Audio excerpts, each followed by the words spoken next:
Rajarshi Shahu Chhatrapati memorial trust कोल्हापूरच्या वतीनं जे राजर्षी शाहू छत्रपती जयंती उत्सवाच्या निमित्तानं राजर्षी शाहू व्याख्यानमालेचं आयोजन करण्यात येत आहे. आजपासून इथून पुढे 5 दिवस ही व्याख्यानमाला होते आहे. उपस्थित असणाऱ्या सर्व विचारप्रेमी शाहूप्रेमी मंडळींना एक विनंती करतोय की यावर्षीपासून एक नवी गोष्ट आपण करतो आहोत. आपण दरवर्षी व्याख्यानांना शाहू स्मारकच्या असणाऱ्या विविध विषयातल्या व्याख्यानांना आपण येत असता. आपल्याला संपर्क करणं कधी कधी अवघड जातं, पोस्टानं करणं अवघड जातं आणि आधुनिक पद्धतीनं व्हॉट्सअप त्याचबरोबर ईमेल या माध्यमातून तुम्हाला इथून पुढे कम्युनिकेट करणं सोपं जावं आणि राजर्षी शाहू छत्रपती मेमोरियल ट्रस्टचे विविध जे कार्यक्रम आहेत ते तुमच्यापर्यंत पोहोचावेत यासाठी आम्ही या सभागृहाच्या बाहेर प्रवेशद्वाराच्या ठिकाणी काही चिठ्ठ्या ठेवलेल्या आहेत ज्याच्यामध्ये आपल्याला आपलं नाव, आपला पत्ता, त्याचबरोबर त्या ठिकाणी आपला मोबाईल नंबर आणि व्हॉट्सअप नंबर आणि जर का छंद किंवा काही असेल तर त्याची टिप्पणीसुद्धा आपण त्यामध्ये करावी, जेणेकरून आज जरी नसेल, उद्या जरी नसेल तर काही दिवसांनी जे वेगवेगळे कार्यक्रम होणार आहेत त्यासाठी आपल्याला संपर्क करता येईल. कृपया आपण त्या चिठ्ठ्यावर आपले नाव, पत्ता, email ID, mobile number, WhatsApp number हे लिहून टाकावेत ही आपल्या सर्वांना विनंती आहे.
नमस्कार.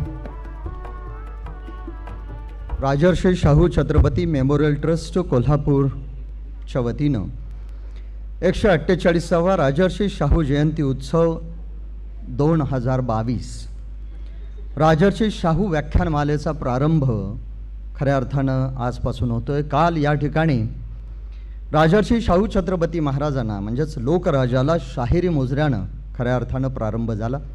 अतिशय चांगल्या पद्धतीनं शाहिराने वेगवेगळी कवनं सादर करत शाहू महाराजांना शाहिरी मुजरा केला आणि आज राजर्षी शाहू व्याख्यानमालेतलं पहिलं पुष्प या ठिकाणी संपन्न होतं आहे. अर्थातच प्रथमतः मी या ठिकाणी जे मान्यवर मंडळी उपस्थित आहेत त्या सर्वांनाच विनंती करतो, त्यामध्ये आदरणीय डॉक्टर यशवंतरावजी थोरात साहेब, त्याचबरोबर आदरणीय डॉक्टर जयसिंगरावजी पवार सर, त्याचबरोबर आदरणीय डॉक्टर अशोकजी चौसाळकर सर, त्याचबरोबर ट्रस्टचे सचिव आणि कोल्हापूरचे जिल्हा पुरवठा अधिकारी माननीय दत्तात्रय केवितिके साहेब, त्याचबरोबर जिल्हा प्रशासन अधिकारी माननीय राजदीप सुर्वे साहेब आणि त्याचबरोबर आजच्या प्रमुख व्याख्याता ज्या आपले विचार आपल्या सर्वांच्या समोर मांडणार आहेत त्या डॉक्टर मंजुश्री पवार, या सर्वांना विनंती करतो आहे की राजर्षी शाहू छत्रपती महाराज यांच्या पुतळ्याला या ठिकाणी पुष्पहार अर्पण करावा. आदरणीय डॉक्टर यशवंतरावजी थोरात.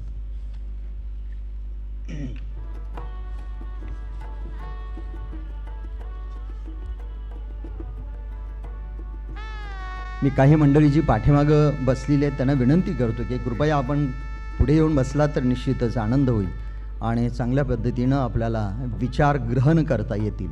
कृपया आपण पुढे येऊन बसलात तर आनंद आहे. बोला युगपुरुष छत्रपती शिवाजी महाराज की.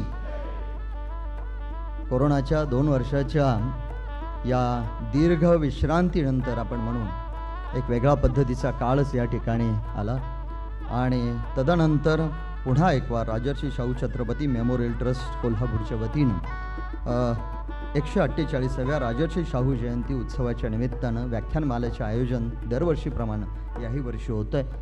मान्यवर पाहुण्यांच्या हस्ते राजर्षी शाहू छत्रपती महाराज यांच्या पुतळ्याला पुष्पहार अर्पण करण्यात आलेला आहे. यानंतर मी या ठिकाणी विनंती करतो आहे की आजच्या या व्याख्यानाचं आणि सर्व मान्यवरांचं या व्याख्यानासाठी प्रस्तावना करावी ते विशेष निमंत्रित डॉक्टर अशोक चौसाळकर सर.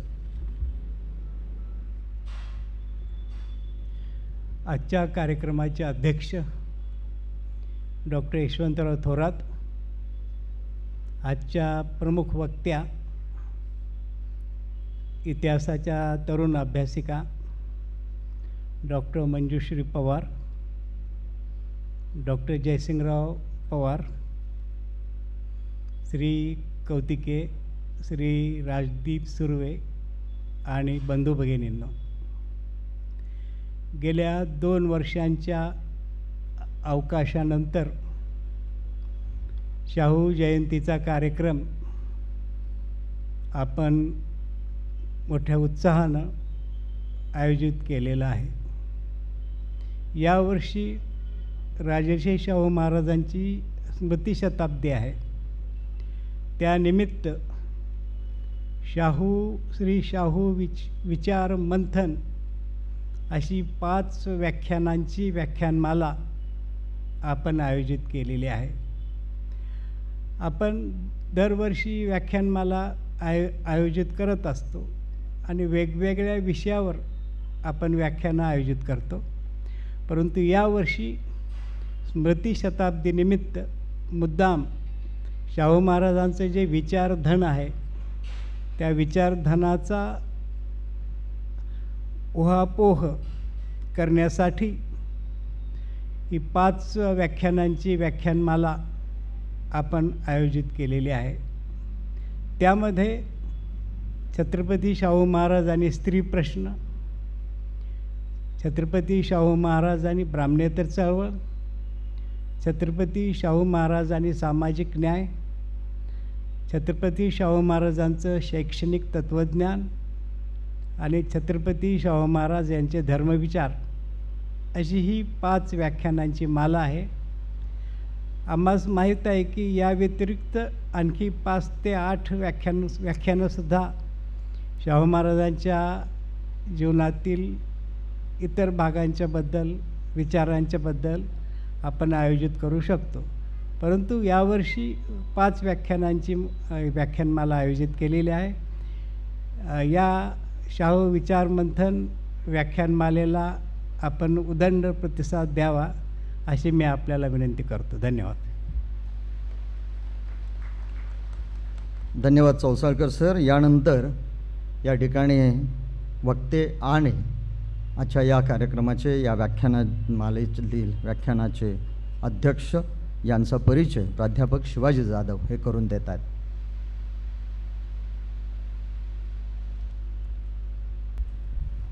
नमस्कार. राजवैभव थोर असेल, पण मी या रयतेशी वचनबद्धता आहे. ती वचनबद्धता या वैभवापेक्षा थोर आहे असे उदात्त विचार आपल्या कृतीतून अंमलात आणणारे राजश्री छत्रपती शाहू महाराज यांना मी विनम्र अभिवादन करतो. छत्रपती शाहू महाराज यांच्या 148व्या जयंतीनिमित्त राजश्री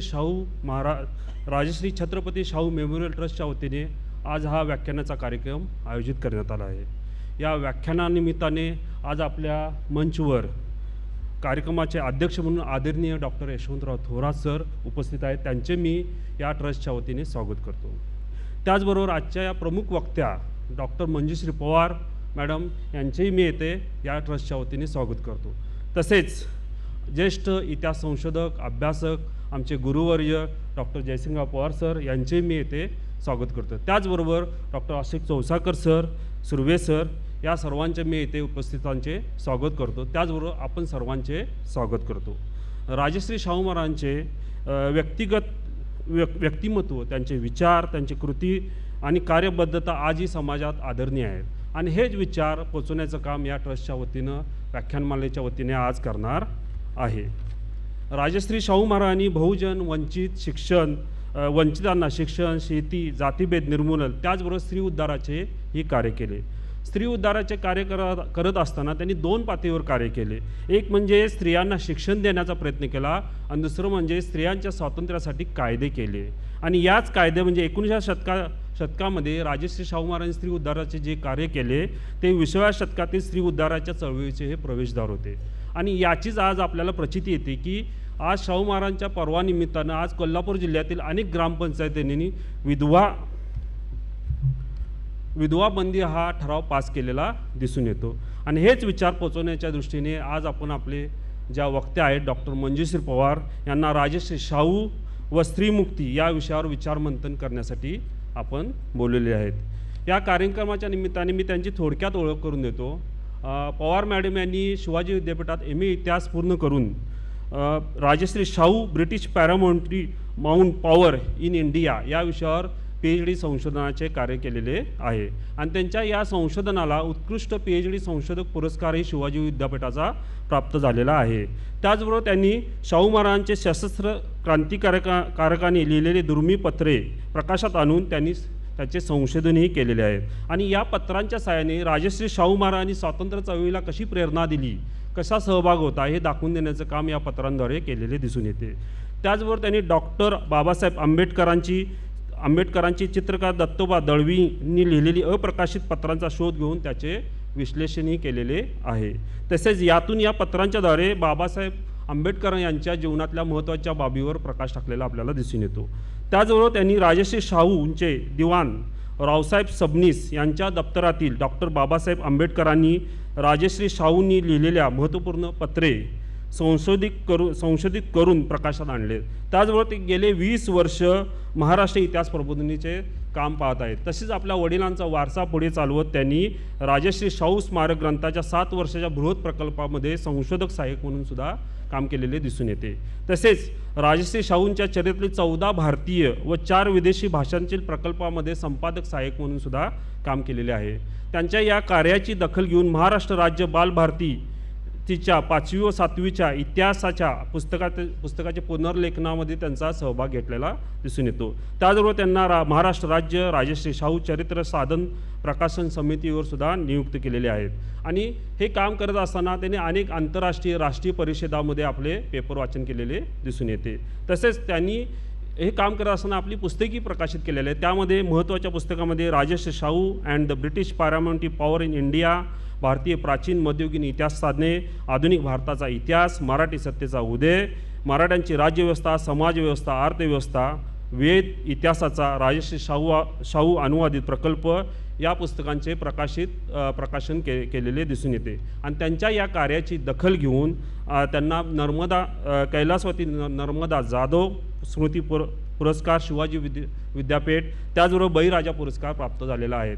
अशा या कार्यक्रमानिमित्त या मंचावर डॉक्टर मंजुश्री पवार यांचे मी पुन्हा एकदा स्वागत करतो. आणि आजचे जे महत्त्वपूर्ण कार्यक्रमाचे अध्यक्ष आहेत, आज सगळ्यांना त्यांची ओळख आहे, परंतु मी एक थोडक्यात ओळख करून देतो. त्यांना ज्येष्ठ अर्थतज्ज्ञ आणि विचारवंत आणि शेतीतज्ज्ञ म्हणून सुद्धा ओळखले जाते. तसेच त्यांनी नाबार्डवर सुद्धा अध्यक्ष म्हणून काम पाहिलेले आणि हे काम करत असताना त्यांनी आपला एक वेगळा कार्याचा ठसा उमटवलेला दिसून येतो. त्याचबरोबर त्यांनी राजश्री शाहू महाराजांचे विचार आचार या आपल्या विचारातून सुद्धा वेगवेगळ्या आपल्या विचार मांडत आहेत. तर या सर्वांचे मी या व्यासपीठावर मनपूर्वक स्वागत करतो. उपस्थितांचे सर्वांचे मी स्वागत करतो. धन्यवाद. या स्वागतपर परिचयानंतर या ठिकाणी राजर्षी शाहू छत्रपती मेमोरियल ट्रस्ट कोल्हापूरच्या वतीनं आजच्या या व्याख्यानाचे अध्यक्षस्थानी असणारे आदरणीय डॉक्टर यशवंतरावजी थोरात साहेब यांचं स्वागत ट्रस्टच्या वतीनं ट्रस्टचे विश्वस्त आणि महाराष्ट्राचे ज्येष्ठ इतिहास संशोधक आदरणीय डॉक्टर जयसिंगराव पवार यांनी ग्रंथ भेट देऊन करावी अशी मी त्यांना विनंती करतो आहे.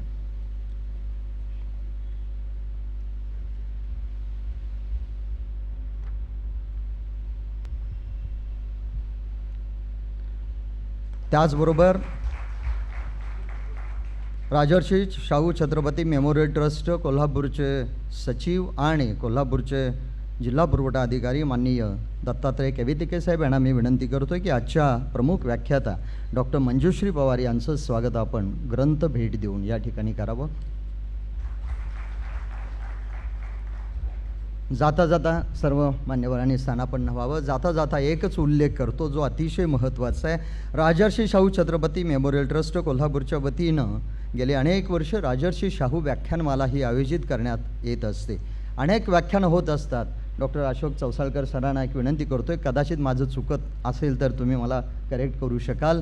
आजवर जी व्याख्यानमाला होते ही पर्टिक्युलरली राजश्री शाहू व्याख्यानमाला, ही व्याख्यानमाला 5-5 दिवसाची तरी चालते, पण आजवर कोणत्याही स्त्री किंवा महिला व्याख्याता या व्याख्यानमालेला आलेल्या नव्हत्या.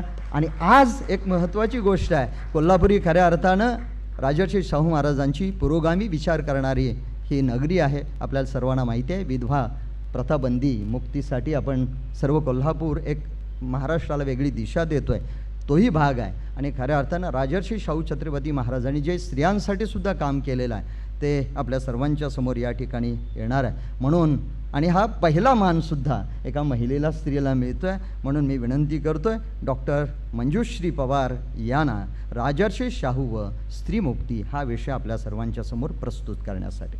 धन्यवाद.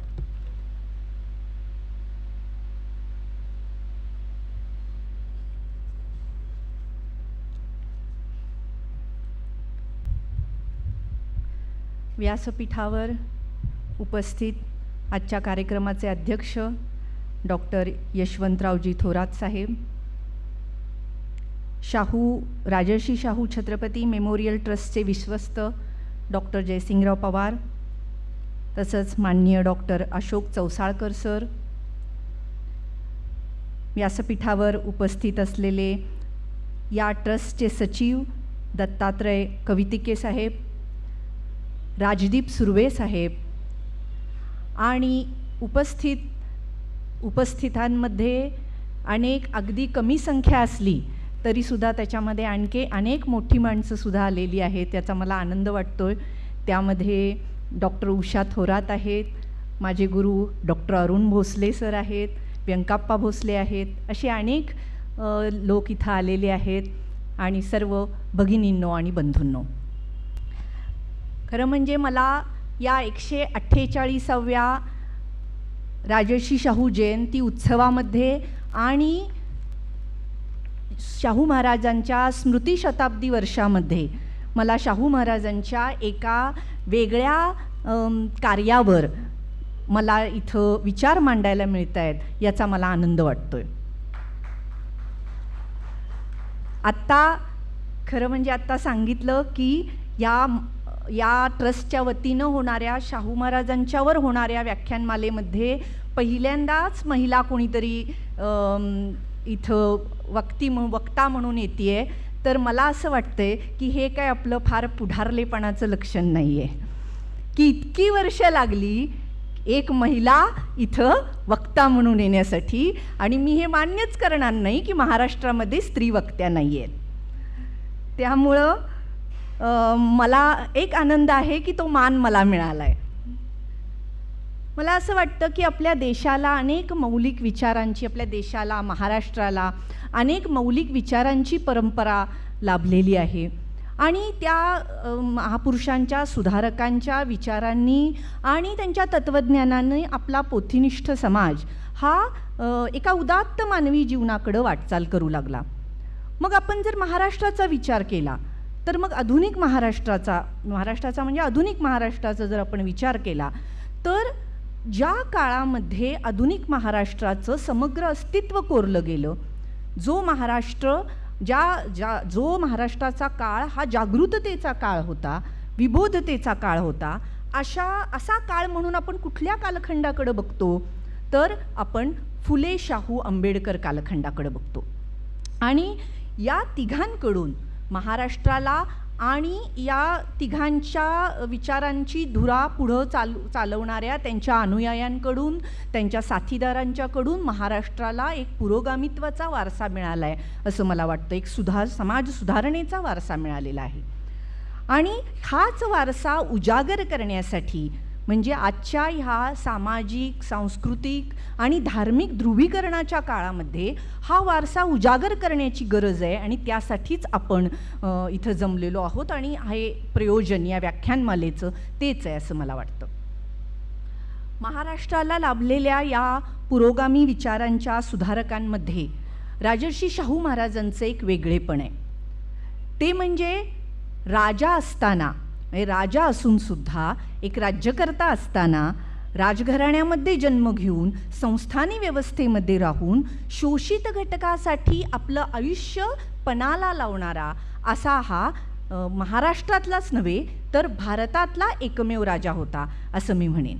आता मला याची जाणीव आहे की माझ्या या प्रत्येक वाक्याला अध्यक्ष महाशय काहीतरी कॉमेंट त्यानंतर करणार. त्यामुळं मी जेव्हा जगातला, देशातला असं म्हणते तेव्हा ते अभ्यासांती मी म्हटलेलं आहे. कारण केवळ शाहू प्रेमापोटी ही वाक्य मी केलेली नाही आहेत. महात्मा फुल्यांनी महाराष्ट्रामध्ये आपल्या सगळ्यांनाच माहीत आहे की समतेचं, ज्ञानाचं बीज पेरलं आणि मग शेकडो वर्षे खितपत पडलेल्या शूद्रांना, स्त्रियांना त्यांनी ज्ञानाचा, सत्याचा प्रकाश दाखवला. आणि सत्यशोधक चळवळीच्या माध्यमातून त्यांनी नव्या आचार विचारांची एक पर्यायी संस्कृती ज्याला आपण म्हणतो ती महाराष्ट्रामध्ये त्यांनी रुजवली. आणि महाराष्ट्राच्या सुदैवानं ही जी संस्कृती होती ही शाहू महाराजांच्या कार्यातून ही प्रवाहित झालेली आपल्याला दिसते. फक्त इथं फरक एकच होता, म्हणजे महात्मा फुल्यांच्या काळातील सगळे प्रश्न शाहू महाराजांच्या काळामध्ये अस्तित्वात होते. फरक इतकाच होता की शाहू महाराजांच्या काळामध्ये स्वातंत्र्य चळवळीचा नवा प्रवाह येऊन मिसळला होता आणि त्यामुळं या ब्रिटिशांच्या मांडलिकत्वाची लक्ष्मण रेषा न ओलांडता शाहू महाराजांना ही समाज परिवर्तनाची धुरा सांभाळायची होती आणि ती त्यांनी सांभाळली. महात्मा फुल्यांच्या नंतर शाहूपूर्व काळामध्ये असं काही नाही झालेलं की कोणीच समाज सुधारणा केलेली नाही किंवा समाज सुधारक झालेले नाही आहेत अशी गोष्ट नाही आहे. शाहूपूर्व काळामध्ये अशी परिवर्तनवादी आचार विचारांची धुरा ही काही अभिजन वर्गातील, उच्च वर्गातील पुरोगामी विचारांच्या सुधारकांनी, पंडितांनी ही चालवलेली आहे. पण त्याच्यामध्ये असा एक भाग होता की त्यांनी जी काही परिवर्तनाची चळवळ चालवली ती समाजाच्या फक्त वरच्या थराला स्पर्श करणारी होती. म्हणजे फक्त वरच्या उच्च वर्गामध्येच त्या सुधारणा घडवून आणणारी होती. ती हॉरिझॉन्टल होती, ती व्हर्टिकल नव्हती. आणि मग शाहू महाराजांच्या काळामध्ये वेगळं काय घडलं तर ही जी परिवर्तनाची धुरा आहे, या चळवळीची जी धुरा आहे ती व्हर्टिकल बनली. म्हणजे समाजाच्या सर्व थराला स्पर्श करणारं परिवर्तन हे शाहू महाराजांसारख्या एका राजानं घडवून आणलं आणि त्यांच्या हातामध्ये ती धुरा आणली. आणि मग त्यांनी आपल्या राजदंडाचा वापर हा समाजातल्या शोषित घटकाला उन्नत करण्यासाठी वापरला. त्यांचं राजेपद, त्यांचे अधिकार, त्यांचं वेगळेपण, ह्या सगळ्या त्यांच्या ह्या सगळं त्यांचे ह्या पैलू आहेत. हे सगळे पैलूतून एकच गोष्ट दिसून येते, ती म्हणजे दीनदुबळे आणि दलितांबद्दलची, शोषितांबद्दलची त्यांची तळमळ. मग ते दलित असोत, भटके विमुक्त असोत, कामगार असोत, शेतकरी असोत किंवा स्त्रिया असोत. त्यांच्या आस्थेचा परीघ शोषित समाज आणि समाजातला सर्वात तळागाळातला स्तर हा त्यांच्या आस्थेचा परीघ होता.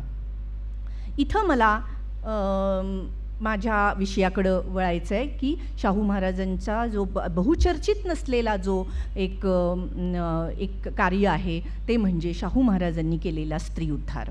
आणि स्त्री प्रश्नाकडं ते किती संवेदनशीलतेनं बघत होते हे याची चर्चा मला इथं करावीशी वाटते.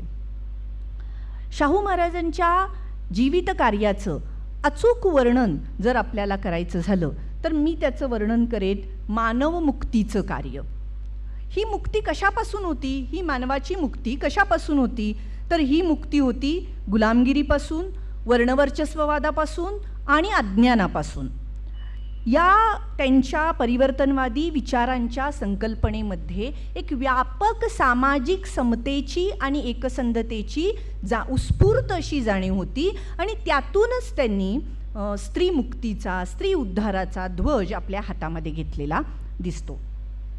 अर्थात हे मला मान्य आहे, स्त्रीमुक्ती म्हणत असताना 20व्या शतकात जरी त्याचं युरोपामध्ये आणि सगळीकडं जरी त्याचं अस्तित्व असलं तरी शाहू महाराजांच्या काळामध्ये महाराष्ट्रामध्ये स्त्रीमुक्ती ही संकल्पना रूढ नव्हती. पण शाहू महाराजांनी ज्या प्रकारे स्त्रीला जखडून ठेवणारी सगळी बंधनं तोडण्यासाठी जे कायदे केले ते पाहता शाहू महाराजांनी स्त्रीमुक्तीची पायवाट निर्माण केली असं मला वाटतं. खरं म्हणजे स्त्रीमुक्ती आणि स्त्री उद्धार ह्या दोन वेगवेगळ्या संकल्पना आहेत आपल्याला माहिती आहे.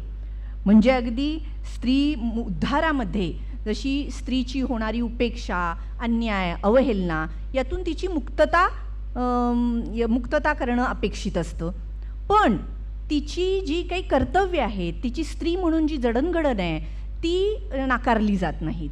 तिच्या मूलभूत संरचनेला आव्हान दिलेलं नसतं आणि त्यामुळं साहजिकच आहे की स्त्रीमुक्तीचे सगळे निकष हे स्त्री उद्धाराला लागू होत नाहीत.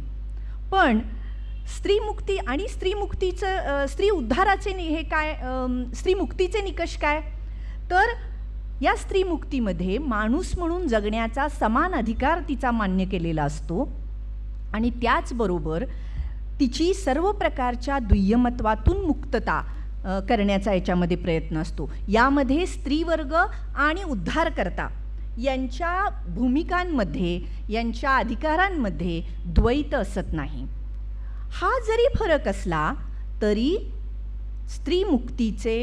मुक्तीची पहिली पायरी स्त्री उद्धारच आहे.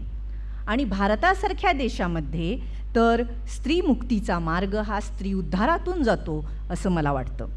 कारण भारतासारख्या देशामध्ये जिथं स्त्री दास्य हे सनातन आहे, जिथं राज्यकर्त्या वर्गापासून ते सामान्य वर्गापर्यंत आणि पुरोहित वर्गापासून ते इतिहास लेखकांपर्यंत कोणीही लिंगभावात्मक श्रेष्ठत्वातून मुक्त नाही आहे, अशा देशामध्ये स्त्री उद्धार हाच स्त्रीमुक्तीचं महाद्वार ठरतो.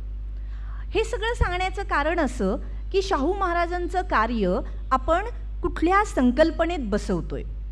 शाहू महाराजांचा स्त्री उद्धाराचं कार्य सांगत असताना आपण त्याची तुलना जर स्त्रीमुक्ती नंतर आलेल्या स्त्रीमुक्तीच्या संकल्पनेशी करायला लागलो तर आपला गोंधळ निर्माण होईल.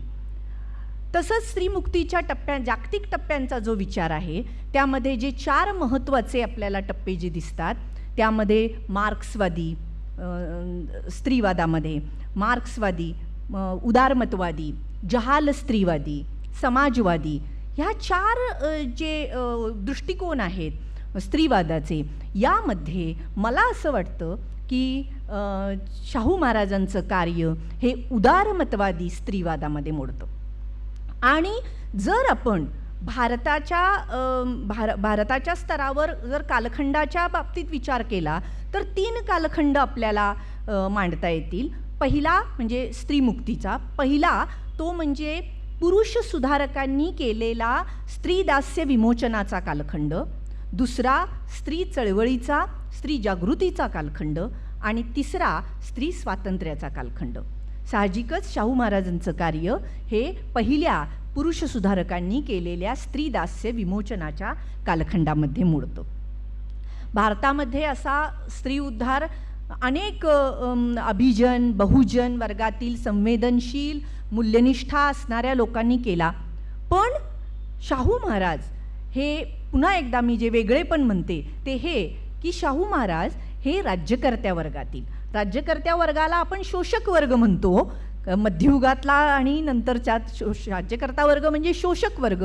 परंतु या राज्यकर्त्याला अधिष्ठान लाभलेलं होतं ते शिवछत्रपतींच्या सिंहासनाचं, आणि त्यामुळं प्रजाहितदक्षता आणि अन्यायाविरुद्धची बंडखोरी ही त्यांच्या रक्तातच होती. आणि त्यातूनच त्यांनी प्रत्येक शोषित घटकाच्या उत्कर्षासाठी त्यांनी कार्य केलेलं आपल्याला दिसतं. त्यांच्या उद्धाराचं कार्य त्यांनी आपल्या हातात घेतलेलं दिसतं.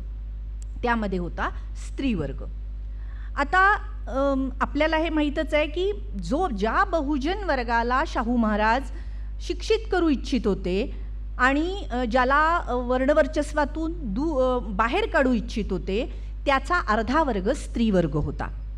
आणि गंमत अशी आहे की महाराष्ट्रामध्ये जो अभिजन, महाराष्ट्रामध्ये नाही देशामध्येच, पण महाराष्ट्रापुरता विचार केला तर महाराष्ट्रातला अभिजन वर्ग हा इंग्रजांच्या सत्तेपासून, त्यांच्या गुलामीपासून स्वतःची सुटका करून घेण्यासाठी धडपडत होता, स्वातंत्र्य चळवळीमध्ये अग्रेसर होता. पण आपल्याच समाजातल्या बहुजन समाजाला मात्र वर्णवर्चस्ववादातून मुक्त करू इच्छित नव्हता, त्यांना आपल्या बरोबरीनं वागवू इच्छित नव्हता. आणि जो बहुजन समाज हा या उच्चवर्णीयांच्या वर्णवर्चस्ववादातून स्वतःची सुटका करून घेऊ इच्छित होता, तो आपल्या घरातल्या स्त्रीवर्गाला मात्र गुलामीत ठेवत होता. म्हणजे अशी ही सामाजिक उतरंड आपल्याला दिसून येते. आणि या उतरंडीचा सगळ्यात शेवटचा स्तर होता स्त्रीवर्ग. ही स्त्री दास्याची शृंखला जर खंडित करायची असेल तर आपल्याला महात्मा फुल्यांच्या प्रमाणे स्त्रीला हे शिक्षित केलं पाहिजे याची जाणीव शाहू महाराजांना झाली. आणि मग त्यांनी आपल्या कारभाराचा एक महत्त्वाचा भाग म्हणजे स्त्री शिक्षण मांडला.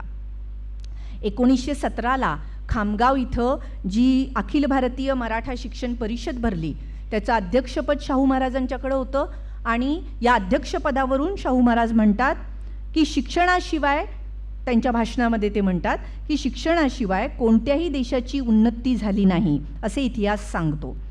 अज्ञानात बुडून गेलेल्या देशात उत्तम मुत्सद्दी व लढवये वीर कधीही निपजणार नाहीत.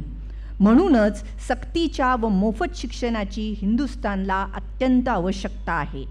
पुढं ते म्हणतात शिक्षणानेच आमचा तरुणोपाय आहे. आता खामगावच्या परिषदेमध्ये ही उक्ती करण्याअगोदर महाराजांनी या संदर्भामध्ये कृती केलेली होती.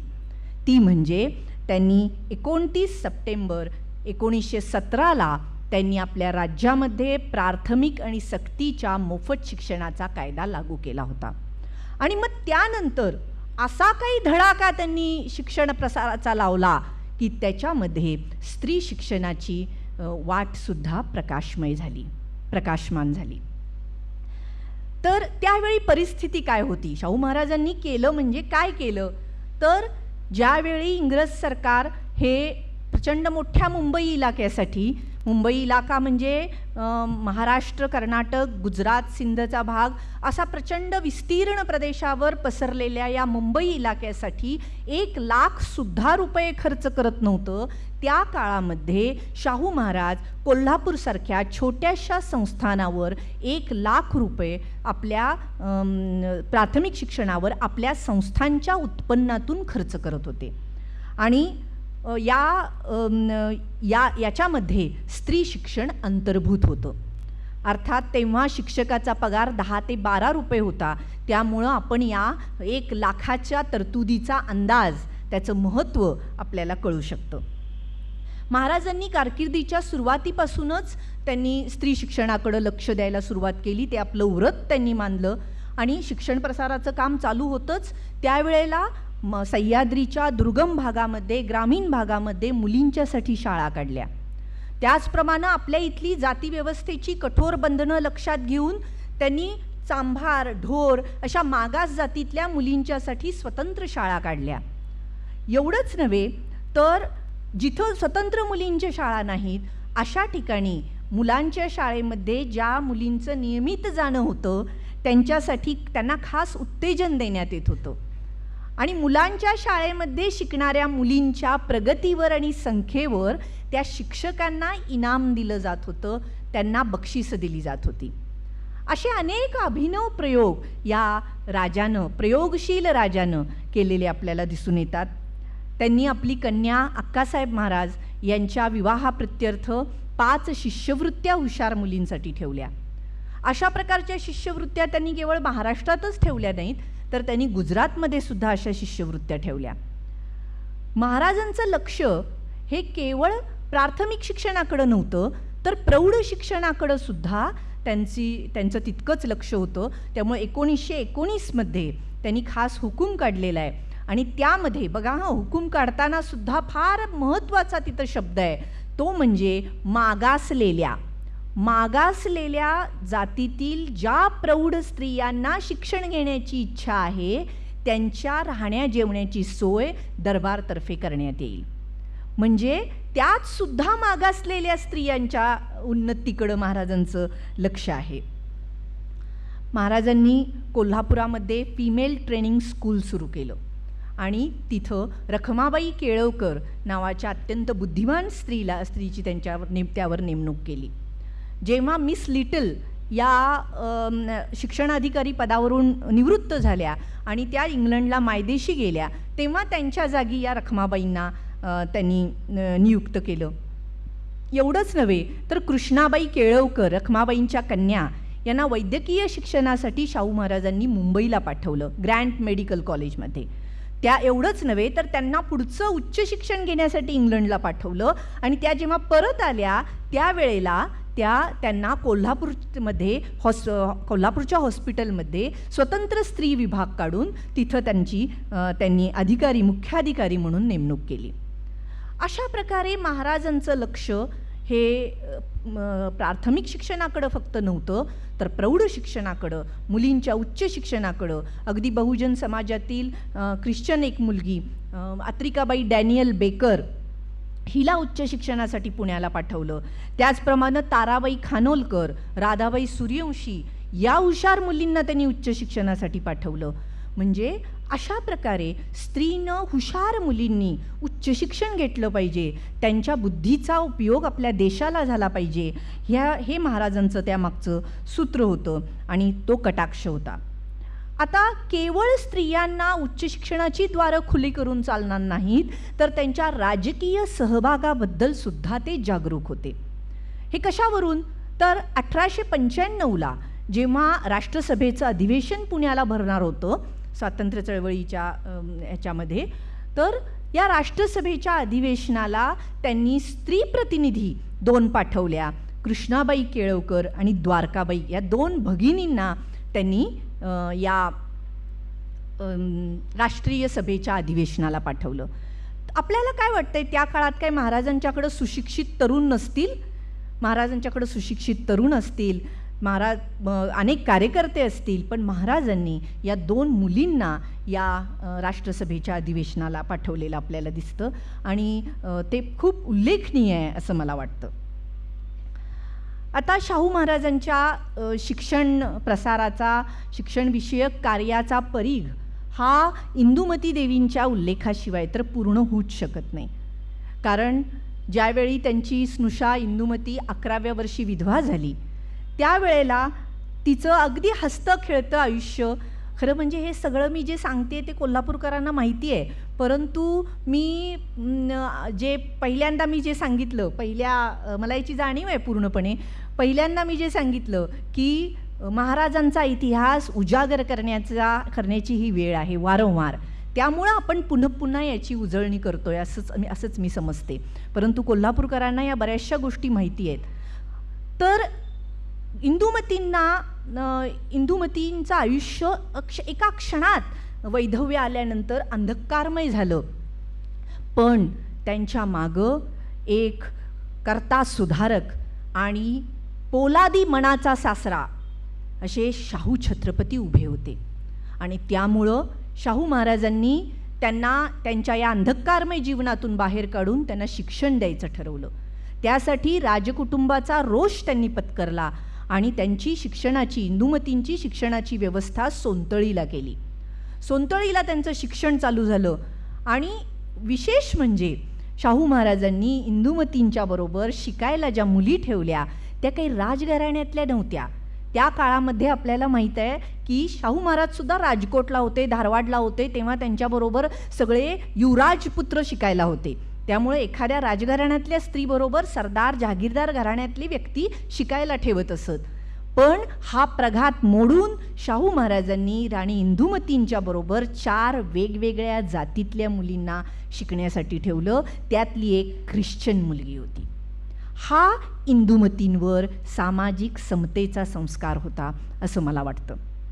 आणि या केवळ त्यांना तिथं शिकवून थांबले नाहीत, केवळ पुस्तकी ज्ञान देऊन शाहू महाराज थांबले नाहीत, तर इंदुमतींना जीवनातले सगळ्या आव्हानं पेलता यावीत, अनंत आव्हानांना तोंड देता यावं यासाठी त्यांना अनेक गोष्टी शिकवल्या. मग त्याच्यामध्ये मोटार ड्रायव्हिंग होतं, सारथ्य होतं, शिकार होती, औषधोपचार, स्वावलंबनाचे धडे, अनेक गोष्टी शाहू महाराजांनी त्यांना शिकवल्या. आणि त्यांना पुढं डॉक्टर करण्याची इच्छा होती आणि कोल्हापूरमध्ये आणायचं डॉक्टर करून आपल्या सुनेला, आणि ती मग आपल्या प्रजेची सेवा करेल, असं एक महाराजांचं विजन होतं. म्हणून 14 वर्षाच्या इंदुमतींना घेऊन शाहू महाराज दिल्लीला झनाना मेडिकल कॉलेजमध्ये गेले तिथं ॲडमिशन घेण्यासाठी. आणि नंतर पुढचा सगळा काळ पुढं जरा मध्ये काळ गेला, त्या दरम्यान शाहू महाराजांचं निधन झालं आणि त्यांचं हे स्वप्न अधुरं राहिलं. पण शाहू महाराजांनी इंदुमतींवर जे संस्कार केले होते ते आत्ताच मी जसं म्हटलं, वेगवेगळ्या जातीतल्या सामान्य घरातल्या मुलींना त्यांच्याबरोबर ठेवलं. त्याचप्रमाणे शाहू महाराजांनी इंदुमतींवर समतेचा संस्कार कसा केला आहे हे त्यांना लिहिलेल्या पत्रामधून दिसून येतं. हे पत्र आपल्या इथं राजवाड्यावर बघायला मिळेल. बघा शाहू महाराज काय म्हणतात. 13-14 वर्षाची इंदुमती आहे. या इंदुमतीला शाहू महाराज म्हणतात, घोड्यावर बसताना अगर गाडीत बसताना दंगा करून कोणास पाडू नकोस. जेवते वेळी सर्व मुलींना बरोबर घेऊन जेवीत जा. सर्व मुलींनी चहा घेतल्यावर तू चहा घेत जा. ते एका राणीला सांगतायत की सर्व मुलींनी चहा घेतल्यावर तू चहा घेत जा. सर्व मुलींनी आणि नोकर लोकांनी तुझ्यावर प्रेम करावे अशा रीतीने त्यांना वागवीत जा. हा आहे समतेचा संस्कार. इंदुमतींना घडवलं म्हणजे केवळ सारथ्य, ड्रायव्हिंग आणि पुस्तकी शिक्षण दिलं नाही, तर हे असं घडवलं म्हणजे जर पुढं शाहू महाराजांना आयुष्य मिळालं असतं तर आपल्याला अशी एक विदुषी आणि अनेक समाज सुधारणा करणारी स्त्री कोल्हापूरला मिळाली असती. दुसऱ्या एका पत्रात शाहू महाराज म्हणतात इंदुमतींना, शिक्षणामुळे तुझी बुद्धी, म्हणजे त्यांच्याबद्दलची अपेक्षा होती यावरनं दिसून येतं, शिक्षणामुळे तुझी बुद्धी जसजशी विकसित होईल तसतसे तुझे विचार उदात्त होत जातील. म्हणून अभ्यासाची हेंडसाळ करू नको. तुला सुशिक्षित विदुषी करावे अशी माझी फार इच्छा आहे. तर असं शाहू महाराजांनी इंदुमतींना लिहिलेलं दुसरं पत्र आहे. यावरनं मला असं वाटतं की इंदुमतींचं आयुष्य म्हणजे शाहू महाराजांच्या स्त्रीविषयक सुधारणा घडवून आणण्याची एक प्रयोगशाळा होती आणि त्याचप्रमाणे शाहू महाराजांनी त्यांना घडवलं. महाराजांच्या सर्वच म्हणजे केवळ स्त्रियांबद्दलचं नव्हे तर सर्वच बाबतीतलं जे कार्य आहे त्याच्याकडे बघून मला असं त्यांना योद्धा सुधारक असं म्हणावंसं वाटतं. कारण महाराष्ट्राच्या इतिहासानं असे अनेक सुधारक बघितलेत की ज्यांनी हयातभर पुरोगामी विचारांचा पाठपुरावा केला, पुरोगामी विचारांचा प्रसार केला, पण जेव्हा त्यांच्या स्वतःच्या जीवनात तो अवलंब करायची वेळ आली त्यावेळी कच खाऊन त्यांनी प्रतिगामी भूमिका स्वीकारलेली आहे हे अभ्यासकांना माहीत आहे. आणि अशामध्ये शाहू महाराज मोडत नव्हते. शाहू महाराजांनी सुधारणांची सुरुवात राजवाड्यापासून केलेली होती. म्हणजे त्यांनी स्त्री शिक्षणाचा पुरस्कार केला, त्यांनी आपल्या विधवा सुनेला शिक्षण दिलं, त्यांनी विधवा पुनर्विवाहाचा कायदा केला, त्यांनी आपल्या सुनेसमोर पुनर्विवाहाचा प्रस्ताव ठेवला, त्यांनी आंतरजातीय आंतरधर्मीय विवाह कायदा केला. तेवढं करून ते थांबले नाहीत तर त्यांनी आपल्या बहिणीचा आंतरजातीय विवाह घडवून आणला. म्हणजे सुधारणांची सुरुवात आपल्या घरापासून केली आणि त्यासाठी जीवनातील सर्व स्तरातील संघर्षाला ते सिद्ध होते. म्हणून मी त्यांना योद्धा सुधारक असं म्हणते. तर अशा प्रकारे शिक्षणाचं वंगण घातल्याशिवाय स्त्रियांच्या जीवनातलं परिवर्तनाचं चाक फिरणार नाही याची शाहू महाराजांना जाणीव होती आणि म्हणून त्यांनी हे सगळं कार्य केलं. आता हे त्यांना का करावंसं वाटलं हे आपल्याला थोरात साहेबांच्या व्याख्यानामधून कळेल असं मला वाटतंय. तर आता मला असं वाटतं की हे सगळं आम्ही ऐकायचं शाहू महाराजांनी स्त्रियांबद्दल केलेलं, तेव्हा मग आम्ही कुठं आहोत, आत्ता आम्ही काय करतोय आणि आत्ताच्या महाराष्ट्राची जाऊ दे, आत्ताच्या कोल्हापूर जिल्ह्याची काय अवस्था आहे हे बघणं फार आवश्यक आहे. मी स्वतः कोल्हापूरच्या जवळपासच्या ग्रामीण भागामध्ये शिकवायचं काम केल्यामुळं मला याचा अनुभव आहे आणि अनुभवांती माझं असं मत झालेलं आहे की शाहू महाराजांच्या या संस्थानामध्ये मुलींच्या उच्च शिक्षणाला प्रोत्साहन दिलं जात नाही. मुली ह्या कुपोषणाला बळी पडत आहेत. जुजबी काहीतरी त्यांना शिक्षण दिलं जातं, ते सुद्धा एक चांगला बऱ्यापैकी नवरा मिळावा हा त्यामागं त्यांच्या पालकांचा उद्देश असतो. अर्थात तुम्ही पेपरमध्ये 10वी-12वीच्या निकालाच्या दिवशी पेपरमध्ये मुलींनी बाजी मारली ह्या मथळ्याकडे बघून महाराष्ट्राचा अंदाज घेऊ नका की तो 5% मुली आहेत ज्या मुली बाजी मारतायत, ज्या वेगवेगळ्या क्षेत्रामध्ये ज्या कर्तृत्व गाजवत आहेत त्यांची संख्या, त्यांचं टक्केवारी अत्यंत कमी आहे. 80% मुली ग्रामीण भागामधल्या या उच्च शिक्षण घेऊ शकत नाहीत.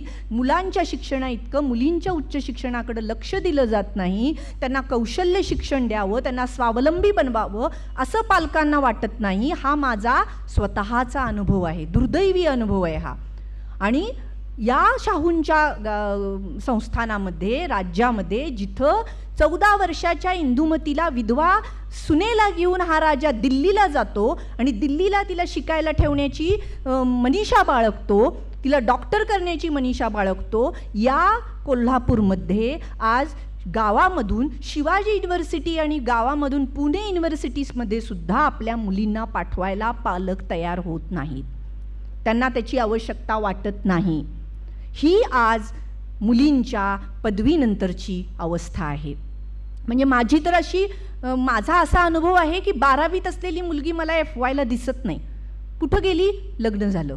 ते आपण नंतर संमती वयाचा कायदा आणि याच्या वेळेला बघणार आहे. SYला असलेली हुशार मुलगी TYला दिसत नाही. कुठं गेली? तिचं लग्न झालं. हे कोल्हापूरच्या शाहू महाराजांच्या राज्यामध्ये घडतंय. त्यामुळं असं आपण समजता कामा नये की शाहू महाराजांनी स्त्री शिक्षणासाठी जे कार्य केलं ते आता त्याची गरज राहिलेली नाही आहे असं आता आपण समजून चालणार नाही. स्त्रीला माणूस म्हणून जगण्याचा जर अधिकार द्यायचा असेल तर तिला केवळ शिक्षित करून चालणार नाही, तर तिच्या संरक्षणाचे आणि ती ज्या जोखडामध्ये अडकलेली आहे त्या सगळे जोखडं तोडणारे कायदे केले पाहिजेत याची शाहू महाराजांना जाणीव झाली. एका ठिकाणी त्यांनी म्हटलेलंच आहे एका भाषणामध्ये की मी शिक्षणाच्या, महाराज म्हणतायत, मी शिक्षणाच्या सुपरिणामावरच जर अवलंबून राहिलो तर स्त्री जातीचा उत्कर्ष खूप मंदगतीनं होईल, असं ते म्हणतायत. त्यामुळे त्यांना कायद्याची गरज वाटली. कायद्याची गरज का वाटली तर केवळ शिक्षण देऊन तिला चालणार नाही आहे आणि म्हणून कायद्याची गरज आहे असं त्यांना वाटलं. आणि म्हणून त्यांनी स्त्रीदास्य विमोचनाचे, स्त्रीदास्य जुगारून देणारे असे 5 कायदे त्यांनी केले. स्त्री जीवनामध्ये क्रांती घडवून आणण्यासाठी त्या काळामध्ये जहाल सामाजिक परिवर्तनाची गरज होती. जुजबी काहीतरी डागडुजी करून चालणार नव्हतं, तर जहाल सामाजिक परिवर्तन पाहिजे होतं. म्हणजे समाजामध्ये आजवर प्रचलित असलेल्या विवाह संस्था, कुटुंब संस्था, सामाजिक व्यवहार या सगळ्यामध्ये आमूलाग्र बदल घडवून आणण्याची गरज शाहू महाराजांना वाटली आणि म्हणून त्यांनी हे 5 स्त्री उद्धाराचे कायदे केलेले आपल्याला दिसतात. मला असं वाटतं की ही निम्म्या मानव वंशाच्या मुक्तीची गोष्ट होती, मुक्तीसाठीची महाराजांनी केलेली कृती होती. आपण आता बघालत की महाराजांचा एक एक कायदा म्हणजे स्त्री मुक्ती किंवा स्त्री स्वातंत्र्याचं ऐलान करणारा एक एक जाहीरनामा होता. पहिला जर आपण बघितलं विधवा पुनर्विवाहाचा कायदा जो 1917 महाराजांनी केला. अर्थात आपल्या सगळ्यांना माहिती आहे की त्या काळामध्ये अगोदरच विधवा स्त्रीचं जीवन हे दुःखमय, त्यामध्ये स्त्रीचं जीवन अगोदर दुःखमय, त्यात विधवा स्त्रीचं दुःख हे अधिक हालाकीचं, त्यात बालविधवांची स्थिती ही अधिक शोचनीय अशी दुःखद अशी झालेली होती. आणि अशा काळामध्ये हिंदू धर्मशास्त्रांनी आणि आपल्या सामाजिक बंधनांनी विधवेला पुनर्विवाहाचा मार्ग बंद केलेला होता. हा 1917 शाहू महाराजांनी आपल्या संस्थानामध्ये हा मार्ग मोकळा केला आणि विधवा पुनर्विवाहाचा कायदा केला. हा विधवेचा पुनर्विवाह हा कायदेशीररित्या संमत करण्यात आला आणि असं करून विधवेच्या हातात त्यांनी नवीन जीवन जगण्याचा एक मार्ग दिला. आता या कायद्याची त्या काळात काय गांभीर्य होतं हे आपल्याला महाराष्ट्राची 1901ची खानेसुमारी जी विधवा स्त्रियांबद्दलची आहे ती खानेसुमारी मी आपल्याला वाचून दाखवली तर आपल्याला लक्षात येईल की किती गंभीर अवस्था होती विधवा स्त्रियांची आणि त्यामुळं शाहू महाराजांनी हा केलेला कायदा हा किती गरजेचा होता. 1901ला केवळ ब्राह्मण जातीमध्ये 5 वर्षाखालील 15,500 विधवा होत्या, 15 वर्षाखालील 3,25,000 विधवा होत्या आणि 30 वर्षाखालील 25,50,000 विधवा होत्या. एवढ्या विधवा केवळ ब्राह्मण जातीमध्ये या महाराष्ट्राच्या खानेसुमारीमध्ये आपल्याला दिसतात. कारण उच्च वर्गामध्येच विधवा पुनर्विवाहाला बंदी होती. महाराजांनी नंतर कानपूरच्या क्षत्रिय कुर्मी समाजाच्या परिषदेमध्ये सांगितलेलं आहे, कुर्मी समाजाचं अभिनंदन केलेलं आहे कारण त्यांच्यामध्ये पुनर्विवाहाला प्रोत्साहन दिलं जात होतं. म्हणजे किती वाईट अवस्था उच्च वर्णातील विधवा स्त्रियांची होती हे आपल्याला लक्षात येतं आणि कोणत्या परिस्थितीत महाराजांनी हा कायदा केला. आणि मगाशी मी म्हटलं तसं केवळ कायदा करून ते थांबले नाहीत तर आपली सून राणी इंदुमती यांच्या समोर त्यांनी पुनर्विवाहाचा प्रस्ताव ठेवला होता.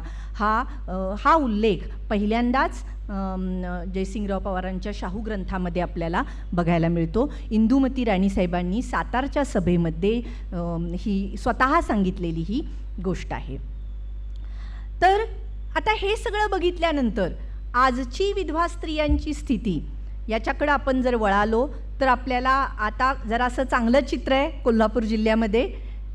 पण एकूणच आज घडीला तरुण विधवांचे विवाह होत आहेत परंतु प्रौढ विधवांच्या विवाहाकडं समाज कसा बघतो, म्हणजे शासन मान्यता असली तरी समाज मान्यता किती आहे, धार्मिक कार्यामध्ये त्यांची किती अवहेलना केली जाते, ह्या सगळ्या गोष्टींकडं आपण जरा संवेदनशीलतेनं बघितलं पाहिजे असं मला वाटतं.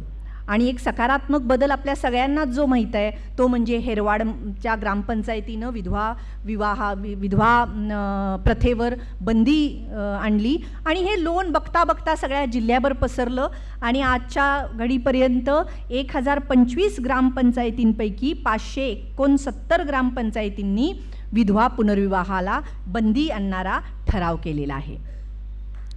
आणि एवढंच नव्हे तर जिल्हा प्रशासनानं विधवा पुनर्विवाहाला प्रोत्साहन देण्यासाठी 50,000चं अनुदान जाहीर केलेलं आहे. ह्या खूप चांगल्या गोष्टी आहेत आणि मला असं वाटतंय हीच अपेक्षा आहे शाहू महाराजांच्या वैचारिक वारसदारांकडून, आपल्या सगळ्यांकडून हीच अपेक्षा आहे असं मला वाटतं. आता स्त्री उद्धाराबरोबरच समाजाच्या एकसंधतेला, राष्ट्राच्या एकात्मतेला पुष्टी देणारा असा कायदा शाहू महाराजांनी केला, जो कायदा जातीभेदाचा विळखासुद्धा समूळ नष्ट करणारा होता. तो म्हणजे आंतरजातीय आंतरधर्मीय विवाह कायदा. हा 1919ला महाराजांनी केला. पण हा कायदा करताना पण पार्श्वभूमी काय होती हे बघणं फार आवश्यक आहे. महाराजांनी कोणत्या राष्ट्रीय पटलावर हा कायदा केलेला दिसतो तर 1918ला मध्यवर्ती कायदे मंडळामध्ये विठ्ठलभाई पटेलांनी विठ्ठलभाई पटेलांनी वधू संमती वयाचं बिल पास केलं, बिल मांडलं आणि वधूचं वय त्यामध्ये वधूचं विवाहाचं वय हे 12 केलं. 12 वधूचं वय केल्यानंतर इतका प्रचंड गदारोळ सगळ्या भारतामध्ये माजला आणि 2 गट निर्माण झाले, एक सनातनी दुसरे सुधारक. सनातनी पुढाऱ्यांमध्ये अर्थातच बाळ गंगाधर टिळक, त्याचबरोबर मदन मोहन मालवीय, शंकराचार्य, डॉक्टर कुर्तकोटी हे लोक सगळे होते. आणि इकडं सुधारकांमध्ये लाला लजपतराय, बाबू अरविंद घोष, रवींद्रनाथ टागोर यांच्यासारखे सुधारक मंडळी या बिलाच्या बाजूनं होती. म्हणजे असा राष्ट्रीय पातळीवर सुधारक आणि सनातनी असा संघर्ष धारदार बनलेला असताना शाहू महाराजांनी, कशामुळं तर वधूचं वय 12 केलं म्हणून शाहू महाराजांनी हा कायदा केला आणि त्यात वधूचं वय 14 केलं. म्हणजे इतका क्रांतिकारक बदल आणि इतकं क्रांतिकारक ज्याला आपण म्हणतो बदलाचा एक बॉम्ब महाराजांनी त्या काळामध्ये टाकला. आणि एवढंच नव्हे तर महाराजांनी या कायद्यामध्ये पूर्वी ह्या ज्या आंतरजातीय आंतरधर्मीय विवाह व्हायचे ते बेकायदेशीर समजले जायचे आणि त्याच्यातून निर्माण होणाऱ्या संततीला सुद्धा अनौरस संतती म्हटलं जात होतं. महाराजांनी या कायद्यांनी हा विवाह आणि संतती दोन्हीलाही कायदेशीर मान्यता दिली. एवढंच नव्हे तर या कायद्यामधलं एक कलम अतिशय क्रांतिकारक आहे आणि ते आजच्या सुद्धा महाराजांच्या मराठा समाजाला किती परवडणारं आहे हे आपण बघितलं पाहिजे. ते म्हणजे त्यामध्ये महाराज म्हणतात की ज्या मुलीला 18 वर्ष पूर्ण झालेली आहेत तिला आपला जोडीदार शोधण्यासाठी पालकांच्या परवानगीची गरज नाही. म्हणजे इतका पुढारलेला हा राजा आहे की आपण शाहू महाराज की जय म्हणत असताना आपल्याला या सगळ्याची जाणीव असली पाहिजे की आपण त्यांच्या विचारांपर्यंत, ज्या विचारांच्या पुढं जाणं जाऊ दे, पण आपण त्यांच्या विचारांपर्यंत तरी आपण पोचू शकतो की नाही. तर आता ह्याला सुद्धा तुम्ही म्हणाल की आत्ता काय, तर फार धक्कादायक अशा प्रकारे आपल्याकडं जी आकडेवारी आहे ती म्हणजे कोल्हापूर जिल्ह्यामध्ये म्हणजे बालविवाह आणि संमती वय ह्याचा आत्ता काय संबंध. तर आत्ता मी मगाशी माझा जो अनुभव सांगितला, 12वी झालेली मुलगी मला FYला दिसत नाही, FYची मुलगी SYला दिसत नाही किंवा लवकर लग्न केली जातात. तर कोल्हापूर जिल्ह्यामधली 2021 मागच्या वर्षीची बालविवाहांची नोंद झालेली संख्या 44 आहे कोल्हापूर जिल्ह्यातली. आणि 2022ची ह्या 4 महिन्यातली आकडेवारी ही 19 बालविवाह झालेले आहेत. ही नोंद झालेली म्हणजे नोंद न झालेले किती बालविवाह होत असतील या कोल्हापूरमध्ये, या शाहू महाराजांच्या नगरीमध्ये याची आपण जरा जाणीव ठेवली की आपल्याला याची किती गांभीर्य आहे हे लक्षात येतं. आता असा सगळी परिस्थिती असतानासुद्धा शाहू महाराजांनी त्या काळामध्ये हे धाडस केलेलं आहे, मुलीचं वय वाढवलेलं आहे. खरं म्हणजे महाराजांना हे माहीत होतं काय गदारोळ माजणार आहे, आपण काय अंगावर घ्यायला लागलो याची त्यांना, म्हणून मी योद्धा सुधारक जे म्हणते की त्यांना जाणीव होती की आपल्याला कुणाशी युद्ध करायचं आहे. त्यांना कुणाशी युद्ध करायचं होतं तर टिळकांनी, टिळक समग्र वाङ्मयामध्ये हा उल्लेख तुम्हाला सापडेल की टिळकांनी या मुलीच्या वयावर एक युक्तिवाद केलेला आहे. ते काय म्हणतात, ते म्हणतात की महाराष्ट्रामध्ये राजमाता जिजाबाईंचा विवाह अल्पवयात झाला, लहानपणी झाला, तरीसुद्धा शिवबा जन्मलाच, शिवाजी महाराज जन्मले. म्हणजे याचा अर्थ स्त्रीच्या बालवयात लग्न होण्याचा आणि याचा काही संबंध नाही आहे. म्हणजे जर जिजाऊ लहान वयात लग्न होऊन शिवबा होऊ शकतो तर तुम्ही स्त्रीच्या विवाहाच्या वयाकडे लक्ष देण्याची गरज नाही आहे. म्हणजे ही तर्कदुष्टता ही टिळकांनी मांडलेली आहे. आणि अशा प्रकारच्या या नेत्यांशी, सनातनी विचारांच्या नेत्यांशी शाहू महाराजांची लढत होती. त्यामुळं साहजिकच शाहू महाराजांचं कार्य हे या मूलतत्ववादी तथाकथित राष्ट्रवादी चळवळीचा जो प्रवाह एक होता तर त्याला मानवणारं नव्हतं. त्यामुळं त्यांचा मूलतत्ववाद फंडामेंटॅलिझम आणि शाहूंचा कार्यवाद फंक्शनॅलिझम या दोन्हीमध्ये संघर्ष झालेला दिसतो. आणि हा संघर्ष अख्ख्या शाहू चरित्रभर आपल्याला दिसतो आणि शाहू महाराजांनी तो केलेला आहे. तर आता हे याचं आणखीन महत्त्व सांगण्यासाठी मला हा उल्लेख करावासा वाटतो की हे जे 18 वर्ष पूर्ण झाल्यानंतर जे जोडीदार निवडीचं स्वातंत्र्य आहे ते 1955ला हिंदू मॅरेज ॲक्ट खाली भारत सरकारनं आम्हाला दिलं. म्हणजे 1955 साल उजडावं लागलं. शाहू महाराजांनी आपल्या जनक घराण्यातील बहिणीचा, चंद्रप्रभाबाईंचा विवाह, आंतरजातीय विवाह धनगर घराण्यातील यशवंतराव होळकर यांच्याशी केला. आणि मगाशी मी म्हटलं तसं की आपल्या घरापासूनच सुरुवात केली. आता यामध्ये मी फार काही सांगण्याची आवश्यकता नाही आहे की आजच्या काळामध्ये या आंतरजातीय आणि आंतरधर्मीय विवाह करणाऱ्यांची अवस्था काय होते. याच व्यासपीठावर याच शाहू स्मारकमध्ये 10-12 वर्षापूर्वी आंतरजातीय आंतरधर्मीय विवाह केंद्र अनेक सामाजिक कार्यकर्त्यांच्या पुढाकाराने कोल्हापूरमध्ये स्थापन झालं. त्याचा मी एक भाग होते. आणि न्यायमूर्ती PB सावंतांच्या ह्याच्यानुसार त्यांच्या अध्यक्षतेखाली पहिला विवाह या व्यासपीठावर झाला आणि त्याची सूत्र माझ्याकडे होती. तर तेव्हापासून आम्ही बघतोय की आंतरजातीय आणि आंतरधर्मीय विवाह करणाऱ्यांना किती जीवघेण्या हल्ल्यांना तोंड द्यावं लागतंय. कोल्हापूर जिल्ह्यामध्ये, महाराष्ट्रामध्ये आणि एकूणच भारतामध्ये आज अत्यंत वाईट परिस्थिती आहे. ते ऑनर किलिंगसारख्या घटना या वारंवार घडत आहेत.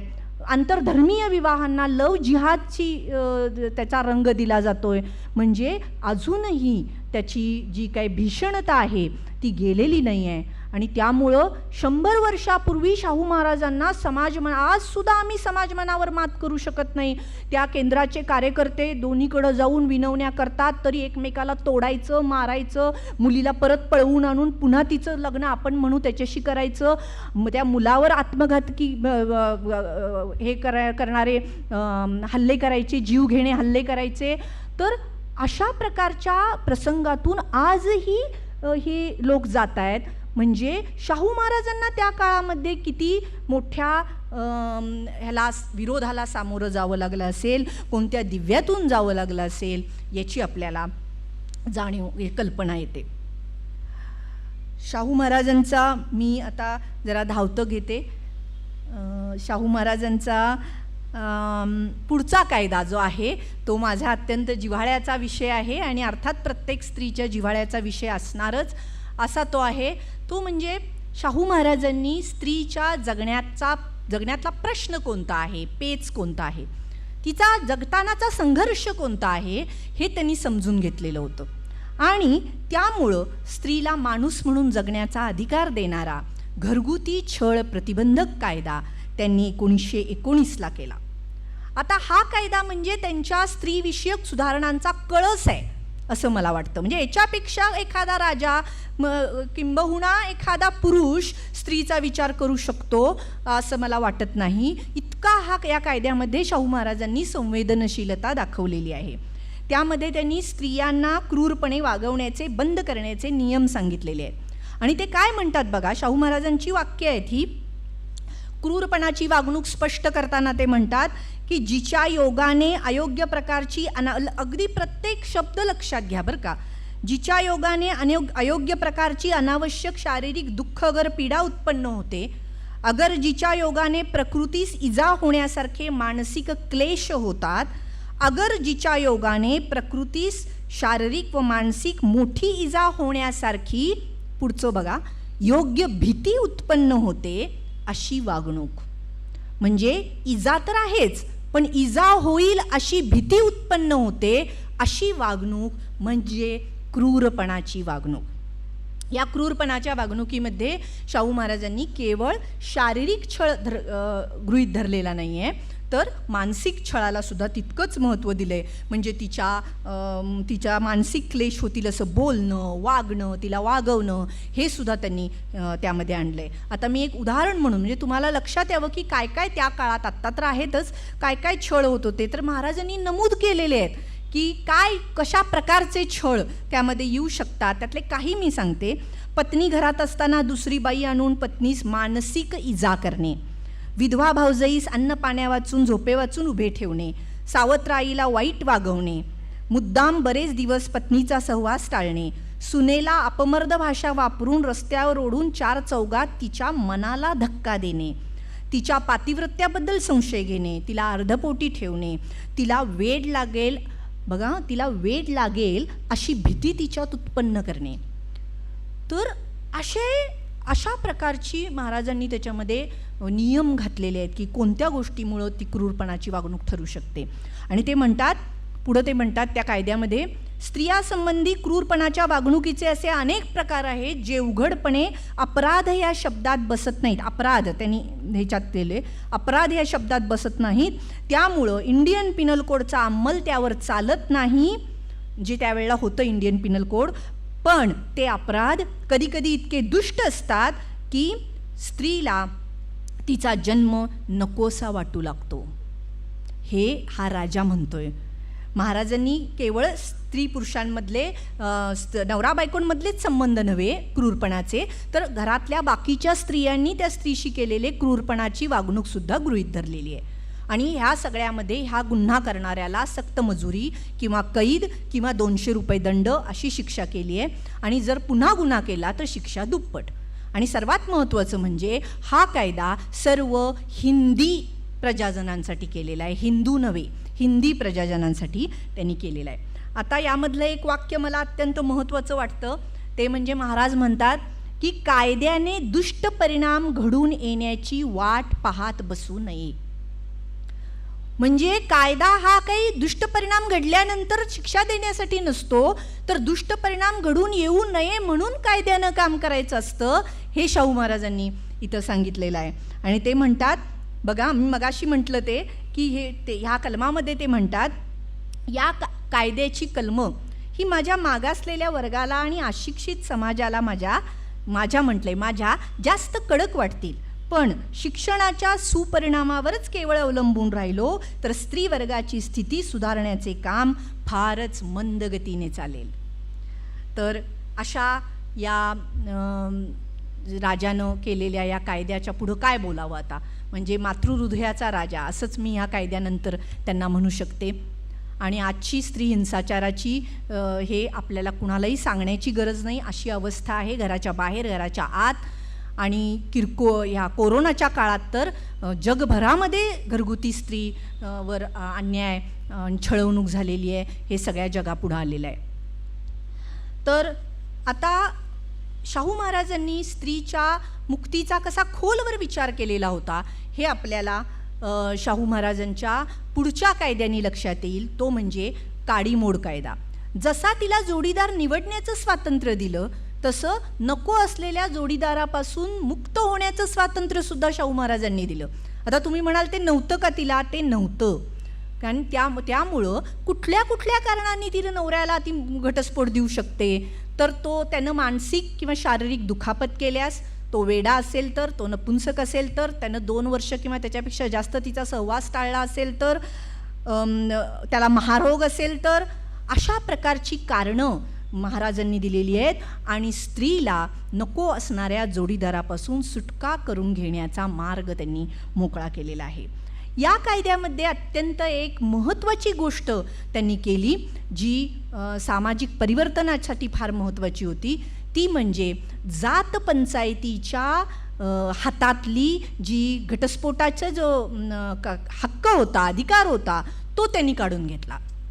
कारण जात पंचायत जी होती, ती जात पंचायत साहजिकच पुरुषसत्ताक जात पंचायतीमध्ये, वर्णवर्चस्ववादी जात पंचायतीमध्ये स्त्रीला न्याय मिळण्याचा काही प्रश्नच नव्हता. आणि म्हणून शाहू महाराजांनी ती पद्धत बंद केली आणि ते काय म्हणतात, सर्व जातीत काडी मोडण्यासंबंधी बरीच ढिलाई आहे. बघा, आज आपण घटस्फोटाला अत्यंत वाईट समजतो, त्या स्त्रीला दोषी समजतो, पण शाहू महाराज म्हणतात आज बरीच ढिलाई आहे. ही ढिलाई अशीच चालू ठेवल्यास समाज नीतीभ्रष्ट होईल. विवाहविधी जो सुधारलेल्या समाजाचा पाया आहे, तो अजिबात नाहीसा होईल. आणि काडी मोडणे ही जात पंचायतीच्या लहरीवर चालणारी पद्धत बंद करण्याचे योजिले आहे. आता ह्यावरून काय दिसतं, तर महाराजांना स्त्रीला जखडून ठेवणाऱ्या व्यवस्था खिळखिळ्या करायच्या होत्या. त्यांना सामाजिक परिवर्तनाच्या मार्गातील अडथळे कोणते आहेत, सामाजिक परिवर्तनाला, सामाजिक बदलाला, समतेला खीळ बसवणाऱ्या व्यवस्था कोणत्या आहेत, याची त्यांना पूर्ण जाणीव होती. आणि म्हणून त्यांनी जात पंचायतीचं अस्तित्व, त्यांचा अधिकार हा काढून घेतलेला दिसतो. आज दुर्दैवानं काय दिसतंय, आज 100 वर्षानंतर सुद्धा आज अनेक राज्यांमध्ये जात पंचायतीचं अस्तित्व आहे. अस्तित्वच नव्हे तर जात पंचायतीचा प्रभाव आहे. आपल्याला अनेक बातम्यांमधून दिसून येतं की कुणीतरी आपल्या मनासारखा विवाह केला म्हणून त्यांना जाती बहिष्कृत केलं जात पंचायतीनं, खाप पंचायतीनं. आणि मग अनेक संघटना, काही अनिससारख्या संघटना वगैरे त्याच्या विरुद्ध झगडत आहेत. परंतु आज ज्या जात पंचायतीला पहिल्यांदा त्यांचा पहिला धर्म जात, जमात आणि मग राज्यघटना, म्हणजे ज्यांना अशा प्रकारची प्रतिगामी व्यवस्था स्थापायची आहे, अशा जात पंचायतीचं अस्तित्व आजही महाराष्ट्रामध्ये आहे. 2011ला सर्वोच्च न्यायालयानं जात पंचायती बेकायदेशीर ठरवल्या आहेत, तरीसुद्धा आज त्यांच्याकडून निकाल लावले जातात. आज लोकांना जाती बहिष्कृत केलं जातं, त्यांच्यावर अन्याय केला जातो, त्यांना आयुष्यातून, गावातून उठवलं जातं. ह्या गोष्टी या महाराष्ट्रात घडतात.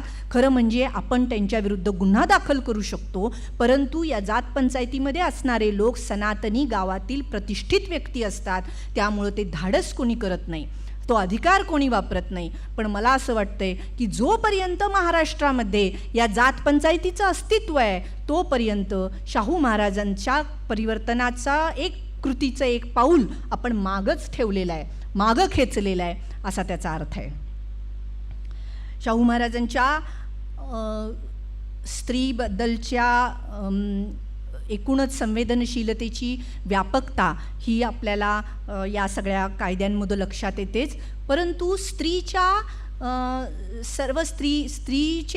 वर्गाचे सुद्धा जे घटक आहेत किंवा त्यामधले सुद्धा जे स्तर आहेत, म्हणजे समाजानंच पाडलेले आहेत, त्यामध्ये सगळ्यात खालचा जो देवदासी, जोगतिनी, भावीन हा जो एक घटक आहे, त्याकडं सुद्धा शाहू महाराजांचं लक्ष गेलं आहे. आणि त्यासाठी महाराजांनी अनौरस संतती आणि जोगतिनीबद्दलचा कायदा केला.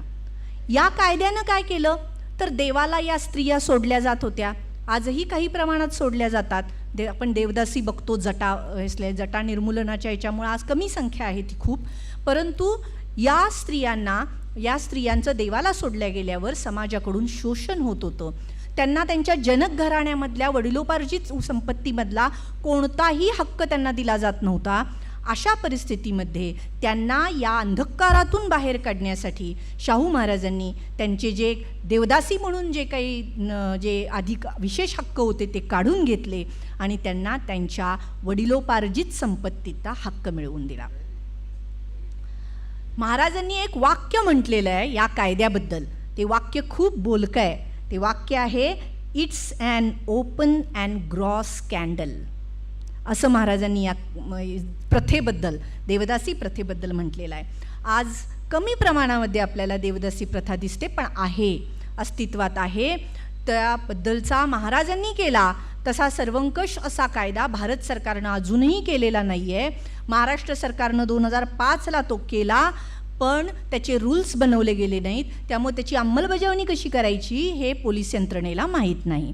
त्यानंतर या देवदासींचं पुनर्वसन कसं करायचं याच्या सरकारकडं ठोस अशा प्रकारची कोणतीही योजना नाही. त्यामुळं आपल्याला पुढचा टप्पा हा गाठावाच लागेल. तर शाहू महाराजांनी अशा प्रकारे हे जे कायदे मी तुमच्यासमोर आत्ता मांडले ते बघितल्यावर मला असं वाटतं की जे काही सुरुवातीला मी स्त्रीमुक्तीचे टप्पे जे सांगितले त्यामध्ये माझ्या आकलनानुसार, चौसाळकर सर इथं आहेत त्यामुळे माझं चुकू शकतं आहे, परंतु मला असं एक वाटतं आहे की शाहू महाराजांची ही सगळी वाटचाल जेव्हा आपण बघतो स्त्री सुधारणेबद्दलची, तेव्हा त्यांची उत्क्रांती झालेली आपल्याला दिसते त्यांच्यामध्ये. आणि हळूहळू त्यांच्यामध्ये सुधारणा होत होत त्यांची संवेदनशीलता वाढत गेलेली दिसते. त्यामुळे मला असं वाटतंय त्यांची ही वैचारिक वाटचाल बघता महाराज स्त्री उद्धाराकडून स्त्री मुक्तीकडे जात आहेत. महाराज उदारमतवादाकडून समाजवादाकडे जात आहेत आणि ते स्त्री दास्य विमोचनाकडून स्त्री स्वातंत्र्याकडे जात आहेत. अशी एकूण त्यांचा असा चढता आलेख हा आपल्याला दिसून येतो. महाराष्ट्राच्या परिवर्तनाच्या वाटचालीमध्ये शाहू महाराजांच्या कायद्यांना प्रचंड महत्त्व आहे. पण कायदे करून कधी परिवर्तन होतं का असा एक प्रश्न विचारला जातो विरोधी विचारवंतांकडून असेल. असा कायदे करून काय होतं आहे, कायदे करून कधी समाज बदलतोय काय? पण कायदे करून समाज बदलत नाही हे अर्धसत्य आहे, पण कायद्याशिवायही समाज बदलत नाही हे पूर्ण सत्य आहे. कारण जर तसं असतं तर एक अंधश्रद्धा निर्मूलनाचा कायदा करण्यासाठी डॉक्टर दाभोळकरांना 18 वर्ष स्वतः झिजावं लागलं नसतं एक कायदा व्हावा म्हणून. तर कायद्याचं महत्त्व किती आहे हे महाराष्ट्राला पूर्णपणे माहीत आहे. तर हे स्त्रीमुक्तीचे कायदे महाराजांनी केलेच, पण त्याचबरोबर जाता जाता एक उल्लेख राहून जाईल म्हणून सांगते की केवळ कायदेच नव्हे तर स्त्रीच्या स्वाभिमानाला छोट्या छोट्या गोष्टी महाराजांनी कशा नोटीस केलेल्या आहेत. तर स्त्रीच्या स्वाभिमानाला ठेच पोचणाऱ्या ज्या प्रथा आहेत त्यासुद्धा महाराजांनी बंद करण्याचे हुकूम काढलेत. म्हणजे होळीच्या सणामध्ये स्त्रियांबद्दल बिभत्स भाषा वापरली जाते, ती वापरली जाऊ नये म्हणून 1921ला हुकूम काढला आहे. आणि ते म्हणतात, शिमग्याच्या सणात स्त्रियांना उद्देशून निंद आणि बिभत्स भाषा वापरली जाते, ही चाल लाजिरवाणी आहे. हल्लीच्या सामाजिक प्रगतीच्या काळात असा प्रकार चालू देणे इष्ट नाही, ही चाल बंद करावी. या हुकुमाविरुद्ध कोणी वर्तणूक केल्यास कायद्याप्रमाणे काम चालवले जाईल. मला असं वाटतंय की ही जी काही स्त्रियांबद्दलची बिभत्स भाषा वापरण्याचा महाराजांचा हा हुकूम आहे हा कोल्हापुरातल्या गल्ली बोळात लावण्यात यावा. कारण आम्हा कोल्हापूरकरांना अगदी अभिमान वाटतो की आम्ही प्रेमानं बोलताना सुद्धा आई बहिणीवरनं शिव्या देऊन प्रेम व्यक्त करतो. किंवा होळीमध्ये ज्या बिभत्स पद्धतींची होळी खेळली जाते ते बघता. आणि महाराजांनी याच कायद्यात म्हटलंय रंगपंचमी रस्त्यावर खेळण्यास मनाई आहे. म्हणजे खरंच का हो आत्ता आपण शाहू महाराज की जय म्हणत असताना आपल्याला हा राजा परवडणार आहे का आत्ता, ह्याचा विचार आपण केला पाहिजे. तर अशा प्रकारे शाहू महाराजांच्या या शाहू महाराजांनी स्त्रियांच्या संरक्षणाचे कायदे केले, हुकूम काढले, जाहीरनामे काढले. ह्या सगळ्या गोष्टी करून त्यांनी काय केलं तर त्यांनी सामाजिक संरचनेमध्ये बदल घडवण्याचा प्रयत्न केला, ज्याला मी पहिल्यांदा महात्मा फुलेंची जी पर्यायी संस्कृती म्हणते, त्या पर्यायी संस्कृतीची पुढचं हे शाहू महाराजांनी करण्याचा प्रयत्न केला. परंतु मला इथे एक आक्षेप असा आहे की हा धक्का स्त्रीवादाच्या विरोधकांना सहन झाला नाही आणि म्हणून त्यांनी शाहू महाराजांच्या या स्त्री उद्धाराच्या कार्याला अनुल्लेखानं मारलं आणि शाहू महाराजांच्याबद्दल त्यांच्या चारित्र्यावर शिंतोडे उडवणारे, स्त्रियांबद्दलचे शिंतोडे उडवणारी अशा प्रकारची माहिती पसरवली. आणि हे का केलं तर त्यांना हे शाहू महाराजांचं कार्य हे पचलेलं दिसत नाही. पण मला असं वाटतं की असा हा देशातीलच नव्हे तर जगातील एकमेव राजा मी याला म्हणते. अर्थात हे सुद्धा मी जबाबदारीनं म्हणते, कारण मी जेव्हा बघितलं की 20व्या शतकाच्या पूर्वार्धामध्ये युरोप अमेरिकेतल्या स्त्रिया काय करत होत्या, युरोपामध्ये काय चाललं होतं, म्हणजे जागतिक पातळीवरच्या स्त्री चळवळीचा जर आपण विचार केला तर हे लक्षात येतं की अमेरिकेमध्ये 1968ला प्रोसेस चालू होती, पण 1968ला स्त्रियांसाठी मानवी हक्क नावाची संस्था स्थापन झाली आणि या संस्थेनं स्त्रीवादी कायदे केले, जे शाहू महाराजांनी आमच्या महाराष्ट्र इथं कोल्हापूरमध्ये 1917 ते 1921च्या दरम्यान जे केले ते अमेरिकेमध्ये करायला 1968 साल उजडावं लागलं. युरोपामध्ये काय तर 17व्या शतकापासून 19व्या शतकापर्यंत स्त्री जागृतीच्या चळवळी सगळ्या चालू होत्या, हे सगळं चालू होतं. परंतु असं कुठं दिसून येत नाही आहे की शाहू महाराजांसारखा मुक्तिदाता त्यांच्या पाठीशी उभा आहे. त्या स्वतः झगडतायत, त्या विचारवंत त्यांच्या पाठीशी आहेत, परंतु त्यांच्या मागं शाहू महाराजांसारखं कोण दिसत नाही. एक 1917ला एक आपण अपवाद लेनिनचा धरूया की ज्यानं रशियाच्या राज्यघटनेमध्ये घटस्फोटाचा अधिकार स्त्रियांना, गर्भपाताचा अधिकार असे 1-2 अधिकार त्यांना दिले.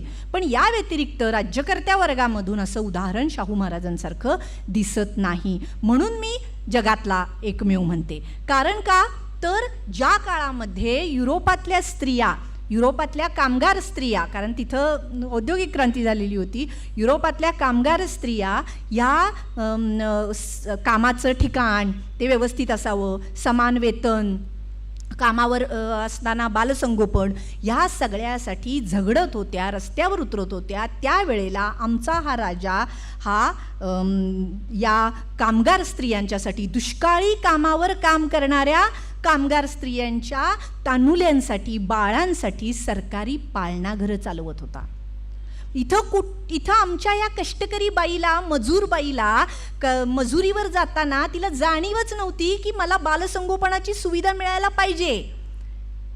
ती पूर्ण अनभिज्ञ होती आपल्या अधिकाराबद्दल. पण शाहू राजा जागा होता आणि त्यांनी इथं त्या मजुरी करणाऱ्या, आमच्यासारख्या नव्हे, आमच्यासारख्या सुशिक्षित प्राध्यापक स्त्रियांसाठी नव्हे, तर मजुरी करणाऱ्या स्त्रियांसाठी त्यांनी पाळणाघरं काढली आणि 4000 बालकांना त्याचा उपयोग झालेला आहे.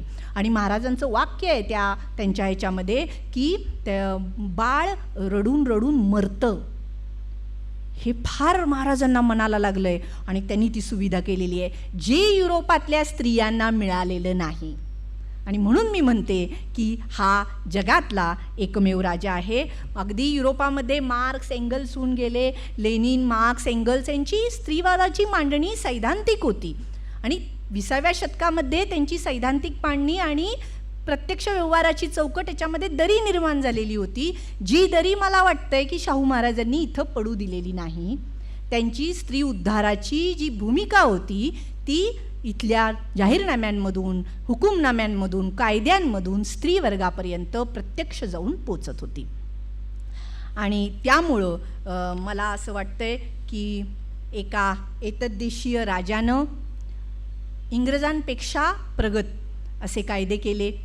हे भारताच्या इतिहासामध्ये एक क्रांतिकारक गोष्ट आहे. इंग्रजांपेक्षा जास्त स्त्री शिक्षणावर खर्च केला. या सर्वच गोष्टी क्रांतिकारक अशा गोष्टी आहेत.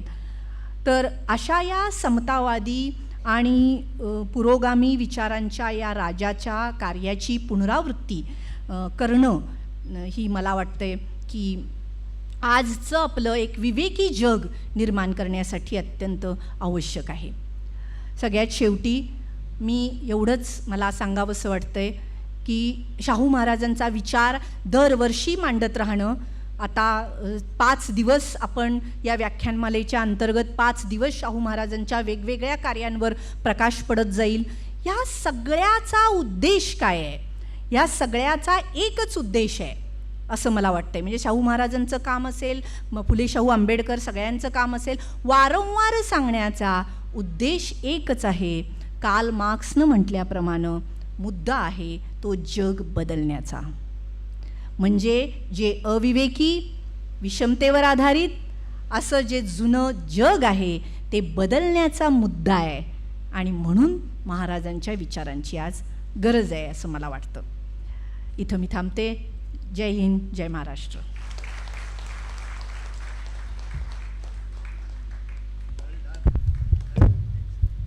राजर्षी शाहू छत्रपती महाराज, आपण पेल्ले का, हा एक गहन प्रश्न डॉक्टर मंजुश्री पवार यांनी आपल्या सर्वांच्या समोर उभा केलेला. राजर्षी शाहू छत्रपती महाराज यांची स्मृती शताब्दी वर्ष आपण साजरी करतोय आणि हा प्रश्न अजूनही आपल्याला पडलेला आहे आणि त्याचं उत्तर आपल्याला सापडत नाही. हे आपल्या दृष्टीनं अतिशय दुर्दैवी अशी गोष्ट आहे. अतिशय मुद्देसूद अशा पद्धतीनं डॉक्टर मंजुश्री पवार यांनी स्त्री उद्धारापासून स्त्री मुक्तीचा शाहू महाराजांचा विचार आपल्या सर्वांच्या समोर ठेवला. टाळ्यांच्या गजरामध्ये पुन्हा एक वार त्यांचं आपण अभिनंदन करूया आणि आभारी व्यक्त करूया. यानंतर खऱ्या अर्थानं एकेका कार्यक्रमाची शोभा कशी असते बघा. व्याख्यानाला वक्ता तर असतो, वक्ता आपले विचार मांडत असतो, पण त्या व्याख्यानाला असणाऱ्या अध्यक्षाच्या उपस्थितीनं त्या व्याख्यानाचाही दर्जा वाढत असतो. आज खऱ्या अर्थानं या ठिकाणी अवघ्या कोल्हापूरचंच नव्हे तर अवघ्या महाराष्ट्राचं भूषण असणारे आदरणीय डॉक्टर यशवंतरावजी थोरात साहेब हे एक थोर विचारवंत आहेत. ते या कार्यक्रमाचे, या व्याख्यानाचे अध्यक्षस्थानी आहेत. ही अतिशय आनंददायी अशी गोष्ट आहे.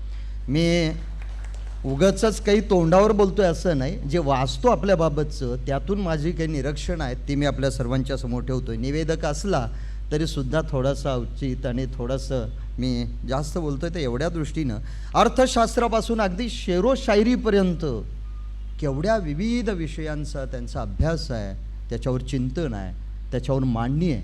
विविध अंगानं दैनिकामध्ये विविध अंगानं ते सातत्यानं लिहितात आणि अतिशय गहन वाटावं असे प्रश्न आम्ही वाचक म्हणून आम्हाला ते पडत असतात असा भाग आहे. पण मला एक महत्त्वाचं, मागच्या आठवड्यामध्ये दैनिक सकाळमध्ये त्यांचा आलेला लेख वाचल्यानंतरही लक्षात आलं, इतिहासाचे अनेक सुवर्णकण त्यातून वेचून संशोधकांच्या समोर ते ठेवण्यासाठी ही लेखमाला किंवा हे लेख आदरणीय यशवंतरावजी थोरात साहेबांच्या आहेत. मी मगाशीच म्हटलेलं आहे की कोल्हापूरचंच नव्हे तर महाराष्ट्राचे भूषण असणारे आणि विचारानं अतिशय प्रगल्भ कोल्हापूरकरांनी हे व्यक्तिमत्व जपलं पाहिजे असं मला वाटतं. त्यामुळं मी त्यांचे अध्यक्ष विचार जे अतिशय बहुमोल आहेत त्यांना मी या ठिकाणी आमंत्रित करतो आहे की त्यांनी आपले अध्यक्ष विचार आपल्या सर्वांच्या समोर ठेवावेत. आदरणीय डॉक्टर यशवंतरावजी थोरात.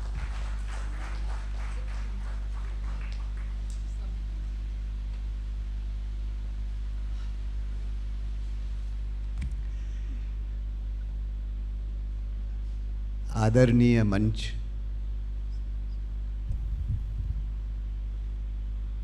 आज मी रिवाज तोडणार आहे. रिवाज असा आहे की अध्यक्षाने आपलं मनोगत द्यावं.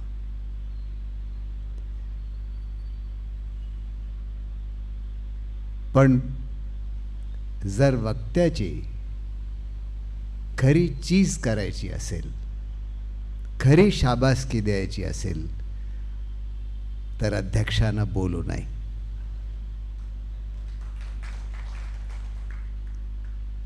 मंजुश्री छान बोलली आज. माझ्याकडं आज त्याला द्यायला काय नाही, पण एक आशीर्वाद देतो.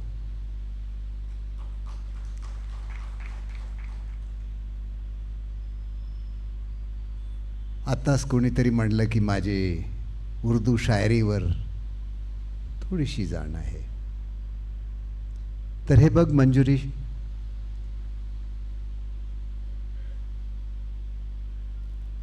ज्या कवीनं आम्हाला सारे जहां से अच्छा हिंदुस्तान हमारा दिलं, तोच कवी एका जाग्यावर म्हणतो, दया रे इश्क में,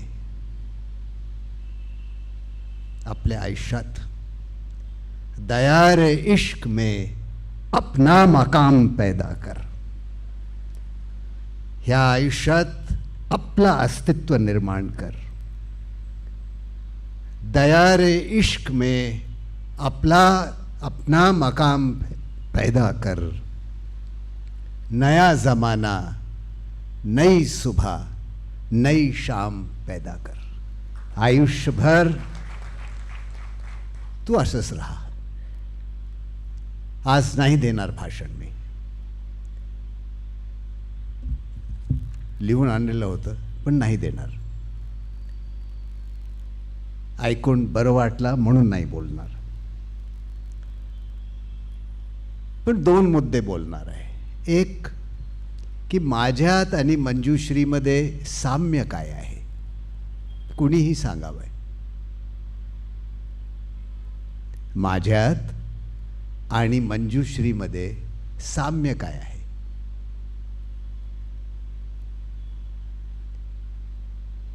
आम्ही दोघं कीर्तिवान वडिलांच्या घरी जन्मलो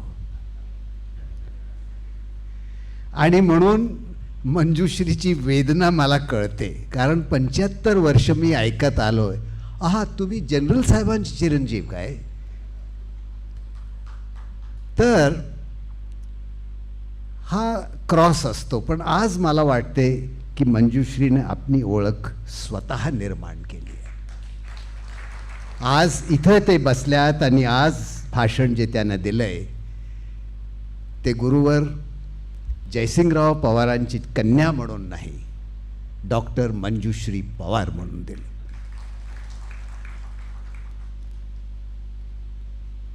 आणि दुसरा मुद्दा,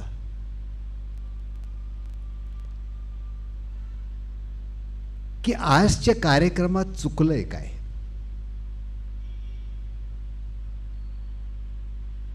आजच्या कार्यक्रमात चुकलंय काय. भाषणात नाही, कार्यक्रमात काय चुकलंय.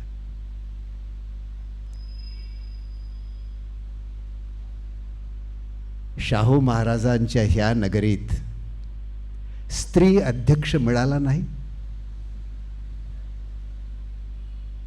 आम्हाला आज तिथं एक अध्यक्षा पाहिजे होत्या.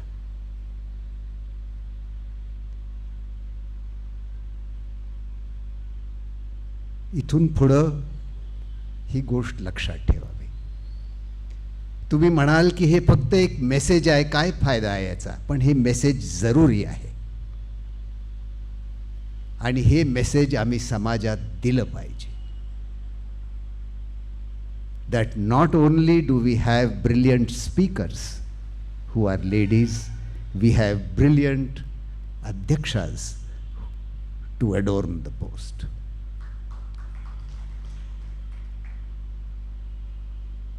मंजुश्रीला ऐकत असताना भारावून गेलो. काय माणूस असणार तो शाहू छत्रपती. क्या आदमी था. कसला माणूस असणार. एका राजघराण्यात जन्माला येतो आणि दलित समाजाबरोबर वावरतो. स्त्री मुक्तीची एक, he has not left one aspect untouched. What kind of a man was he? कसला माणूस असणार. मला तर वाटते की 2च छत्रपती झाले ह्या महाराष्ट्रात. एक शिवछत्रपती आणि एक शाहू छत्रपती, ज्यानं आपल्या काळापासून फार लांब पाहिलं आणि जे आपल्या समाजाशी इतके एकरूप झाले की राजा आणि प्रजा ह्याच्यातला फरकच मिटून गेला.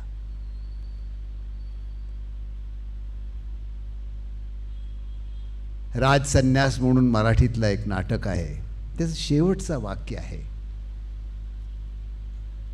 की राजा हा जगाचा उपभोग शून्य स्वामी असतो. राजा हा जगाचा उपभोग शून्य स्वामी आहे. राजयोग म्हणजे राजसन्यास. खरोखरच तो राजयोगी होता. आणि आज त्यानं केलेल्या कामाचा इतका सुंदर वर्णन केलं आहे मंजुश्रीनं की तुमच्या सगळ्यांच्या वतीनं मी त्यांचा आभार पुन्हा मानतो आणि आपली परवानगी घेतो. डॉक्टर थोरात साहेबांनी एका अर्थानं हे शुभ आशीर्वादच डॉक्टर मंजुश्री पवार यांना या आपल्या अध्यक्षीय विचारातून दिलेल्या आहेत. राजर्षी शाहू छत्रपती मेमोरियल ट्रस्ट कोल्हापूरच्या वतीनं जी राजर्षी शाहू व्याख्यानमाला सुरू आहे, म्हणजे आजचं हे पहिलं पुष्प या ठिकाणी गुंफण्यात आलं. उद्याचं जे दुसरं पुष्प या ठिकाणी गुंफण्यात येणार आहे ते त्याचे व्याख्याते आहेत डॉक्टर अरुण शिंदे आणि त्याच्या अध्यक्षस्थानी राहणार आहेत डॉक्टर अरुण भोसले. आणि डॉक्टर अरुण शिंदे हे राजर्षी शाहू व ब्राह्मणेतर चळवळ या विषयावर आपले विचार मांडणार आहेत. आपण सर्व मंडळींनी उद्याही मोठ्या संख्येने उपस्थित राहावं. आणि यानंतर मी आभार प्रदर्शन करण्यासाठी आमंत्रित करतो आहे ट्रस्टचे प्रशासन अधिकारी माननीय राजदीप सुर्वे यांना.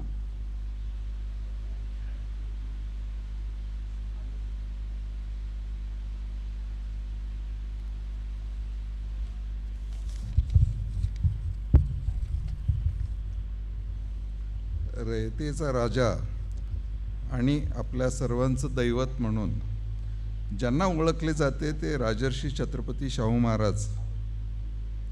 आज राजर्षी छत्रपती शाहू महाराज मेमोरियल ट्रस्टच्या वतीने त्यांचे 148वा जयंती उत्सव सुरू होत आहे. या उत्साहाचे पहिले पुष्प आज डॉक्टर मंजुश्री पवार यांनी गुंफले. राजर्षी शाहू आणि स्त्रीमुक्ती या विषयावर सखोल आणि चिंतनात्मक विवेचन त्यांनी केले आहे. डॉक्टर मंजुश्री जयसिंगराव पवार यांचे भाषण म्हणजे आजच्या स्त्रियांसाठी एक नवी दिशा, नवी वाटचाल अशीच म्हणावी लागेल. सर्वप्रथम मी आजच्या वक्ता डॉक्टर मंजुश्री पवार यांचे ट्रस्टच्या वतीने आभार व्यक्त करतो. या कार्यक्रमाचे अध्यक्षपद नाबार्डचे माजी अध्यक्ष आणि थोर अर्थतज्ञ डॉक्टर यशवंतराव थोरात सर यांनी स्वीकारले आणि भूषवले, याबद्दल त्यांचेही मी ट्रस्टच्या वतीने आभार व्यक्त करतो. या कार्यक्रमासाठी माननीय जयसिंगराव पवार सर, चौसाळकर सर, माननीय कवितके सर व यांची उपस्थिती लाभली, त्या सर्वांचेही मी मनापासून आभार व्यक्त करतो. तसेच वक्त्यांपैकी madam Usha Thorat madam, doctor Arun Bhosale sir, Vyankappa Bhosale साहेब व सर्व श्रोता यांचेसुद्धा आभार मी व्यक्त करतो.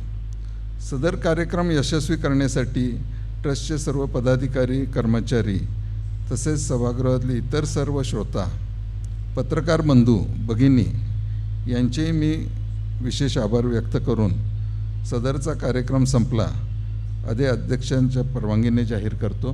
धन्यवाद. जय हिंद, जय महाराष्ट्र.